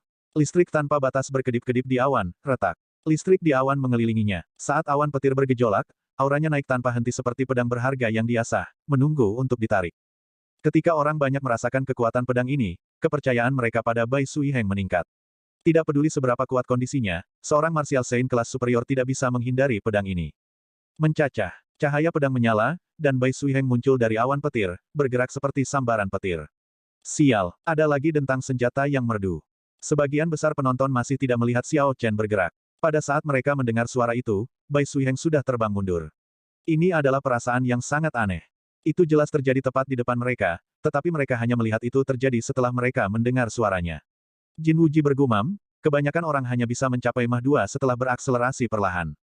Terlalu sulit untuk mencapai kecepatan seperti itu dalam sekejap. Aku bertanya-tanya bagaimana dia melakukannya. Petik 2. Semakin Yue Chenxi memperhatikan Xiao Chen, semakin dia tertarik. Dia berkata dengan lembut, ini hanya keterampilan menggambar sederhana. Namun, saya belum melihat banyak orang berlatih ke level ini. Sial, sial, sial. Petik 2. Bai Suiheng membuat 3 gerakan lagi, tetapi Xiao Chen mematahkan semuanya dengan satu serangan pedang. Setiap kali, Xiao Chen menggunakan keterampilan menggambar pedangnya yang hampir sempurna. Dia selalu menemukan kelemahan dalam gerakan lawannya dan mematahkannya dengan satu serangan. Keadaan guntur yang kuat dan keterampilan pedang yang cepat dan tampaknya sempurna, dia adalah pendekar berjubah putih, Xiao Chen. Petik 2. Itu pasti dia. Dia memiliki jubah putih dan pedang dengan strip kain biru di dahinya. Mempertimbangkan poin Anda sebelumnya dan pakaiannya, itu pasti dia. Petik 2. Akhirnya, beberapa orang di kerumunan menebak identitas Xiao Chen. Namun, banyak dari mereka belum pernah mendengar tentang White Robed Bladesman sebelumnya. Jadi mereka bertanya tentang hal itu. Bangsa-bangsa orang-orang ini lebih jauh dari bangsa Qin besar. Masalah paviliun pedang surgawi belum menyebar sejauh ini. Namun, ketika mereka telah mendengar cerita Xiao Chen, penghinaan sebelumnya yang dimiliki banyak pembudidaya untuknya menghilang, dan ekspresi mereka berubah menjadi serius. Jika itu hanya kasus mengalahkan Duan Muking dan yang lainnya, itu bukan apa-apa. Bagaimanapun, kekuatan orang-orang ini tidak berada di atas. Namun, ketika mereka mendengar bahwa Xiao Chen dengan mudah mengalahkan murid-murid luar tanah suci, mereka tidak dapat menahan keheranan mereka. Jin Wuji sepertinya sedang berpikir. Dia berpikir, jadi dia adalah White Robed Bladesman, Xiao Chen. Saya akhirnya bertemu dengannya secara langsung. Saya telah menerima 5 gerakan Anda. Sudah saatnya Anda menerima satu dari saya. Petik 2. Bai Suiheng mundur selangkah dengan lembut dan terus mengumpulkan auranya. Dia berkata dengan acuh tak acuh, hanya satu gerakan. Pertahananku lebih dari cukup untuk menahan 10 gerakan darimu. Sejak Bai Suiheng melakukan langkah pertamanya, minat Xiao Chen padanya dengan cepat berkurang. Dia kecewa. Meskipun orang ini telah memahami keadaan guntur, dia mengambil jalan yang salah. Dia hanya mengejar kekuatan negara tetapi tidak fokus pada penggabungan sempurna negaranya dengan teknik pedangnya. Bai Suiheng berhenti pada penggabungan yang belum sempurna dari keadaannya ke dalam teknik pedangnya. Setelah dia menyerang, itu tampak perkasa, dan auranya berkobar. Dia bisa dengan mudah menekan keadaan pada tingkat yang sama, dia bahkan bisa membunuh secara instan keadaan yang sedikit lebih lemah. Namun, jika Bai Suiheng bertemu dengan seorang kultivator yang lebih kuat darinya, tanpa menggabungkan kondisinya ke dalam teknik pedangnya, langkahnya penuh dengan celah. Inilah mengapa Xiao Chen dapat dengan mudah mematahkan gerakan Bai Suiheng hanya dengan menghunus pedangnya di Mach 2. Jika dia melawan lawan lain, akan sangat sulit untuk melakukannya. Pertukaran petunjuk seperti itu tidak terlalu berguna bagi Xiao Chen. Jadi dia berusaha untuk menyelesaikan ini secepat dia bisa. Zizi, Bai Suiheng menggunakan listrik untuk melapisi 3 perisai listrik tebal di sekelilingnya. Dia telah menumpuk mereka di atas satu sama lain. Lapisan terakhir menempel erat pada kulit Bai Suiheng. Lampu listrik ungu bertindak seperti baju zirah. Bai Suiheng ini, dia bilang dia tidak takut, tapi lihat dia bahkan menggunakan kartu truf klannya. Dia bahkan menggunakan 3 lapis pertahanan, beberapa pembudidaya kuat yang hadir mengejeknya. Xiao Chen menggenggam lunar Shadow Saber dengan erat. Dia menyaksikan Bai Suiheng memasang pertahanannya, menunggunya selesai. Untaian cahaya merah datang dari tahta pembantaian merah di lautan kesadaran Xiao Chen. Itu mengalir melalui meridiannya dan dimasukkan ke dalam pedangnya. Pedang itu berkedip dengan lampu listrik ungu. Kemudian, itu berkedip antara cahaya merah dan ungu. Xiao Chen mendorong tanah dengan ringan dan mengeksekusi Azure Dragon Cloud Soaring Art, mengirimkan serangan pedang. Bang, bang, bang. Teknik pedang yang mengandung keadaan pembantaian dan keadaan guntur dengan mudah dihancurkan melalui 3 lapisan pelindung yang dibentuk dengan listrik. Pedang itu berisi kekuatan yang melonjak, itu berhasil menjatuhkan Bai Suiheng, menyebabkan dia jatuh dengan menyedihkan ke tanah. Dia benar-benar berhasil mengalahkan Bai Suiheng dengan satu serangan pedang. Ketenaran White Robert Bladesman tidak sia-sia. Dia bisa dengan mudah peringkat di antara pembudidaya top di sini. Petik 2. Sulit membayangkan bahwa dia berasal dari negara Qin besar. Pertahanan Bai Suiheng sama sekali tidak berguna untuk melawannya. Ketajaman serangan pedang ini terlalu mencengangkan. Bai Suiheng terlalu arogan. Petik 2. Xiao Chen mengalahkan Bai Suiheng dengan satu serangan pedang. Orang-orang yang mengejeknya tadi tetap diam, mereka tidak berani meremehkannya. Orang-orang di kerumunan semua mengomentari pertarungan keduanya. Mereka membuat evaluasi objektif terhadap kekuatan Xiao Chen. Seperti yang diharapkan Xiao Chen, untuk mendapatkan rasa hormat mereka, dia harus menggunakan pedang di tangannya. Ini adalah metode yang paling langsung dan paling meyakinkan. Xiao Chen menghadap Bai Suiheng, yang sedang bangun, dan menangkupkan tangannya, terima kasih telah bersikap lunak padaku. Petik 2. Xiao Chen telah menahan diri dengan serangan pedang sebelumnya. Dia tidak memasukkan negaranya ke dalam tubuh partai lain. Oleh karena itu, pihak lain hanya menderita beberapa luka luar. Bai Suiheng merasa agak malu, dia awalnya berencana untuk membantu temannya untuk mendapatkan kembali kehormatannya. Namun, dia secara tak terduga dikalahkan dalam satu gerakan. Dia diam-diam kembali ke tempat duduknya. Dia telah memahami keadaan pembantaian. Tidak heran dia bisa menantang seseorang di dekat ranah kultivasinya dengan mudah. Yue Chunxi menyaksikan Xiao Chen kembali ke tempat duduknya. Dia berpikir dalam hati, sayangnya, kultivasinya terlalu lambat. Selanjutnya, keadaan pembantaiannya tidak sesempurna keadaan gunturnya. Dia lebih lemah dari yang diharapkan. Namun, potensinya tidak bisa diremehkan.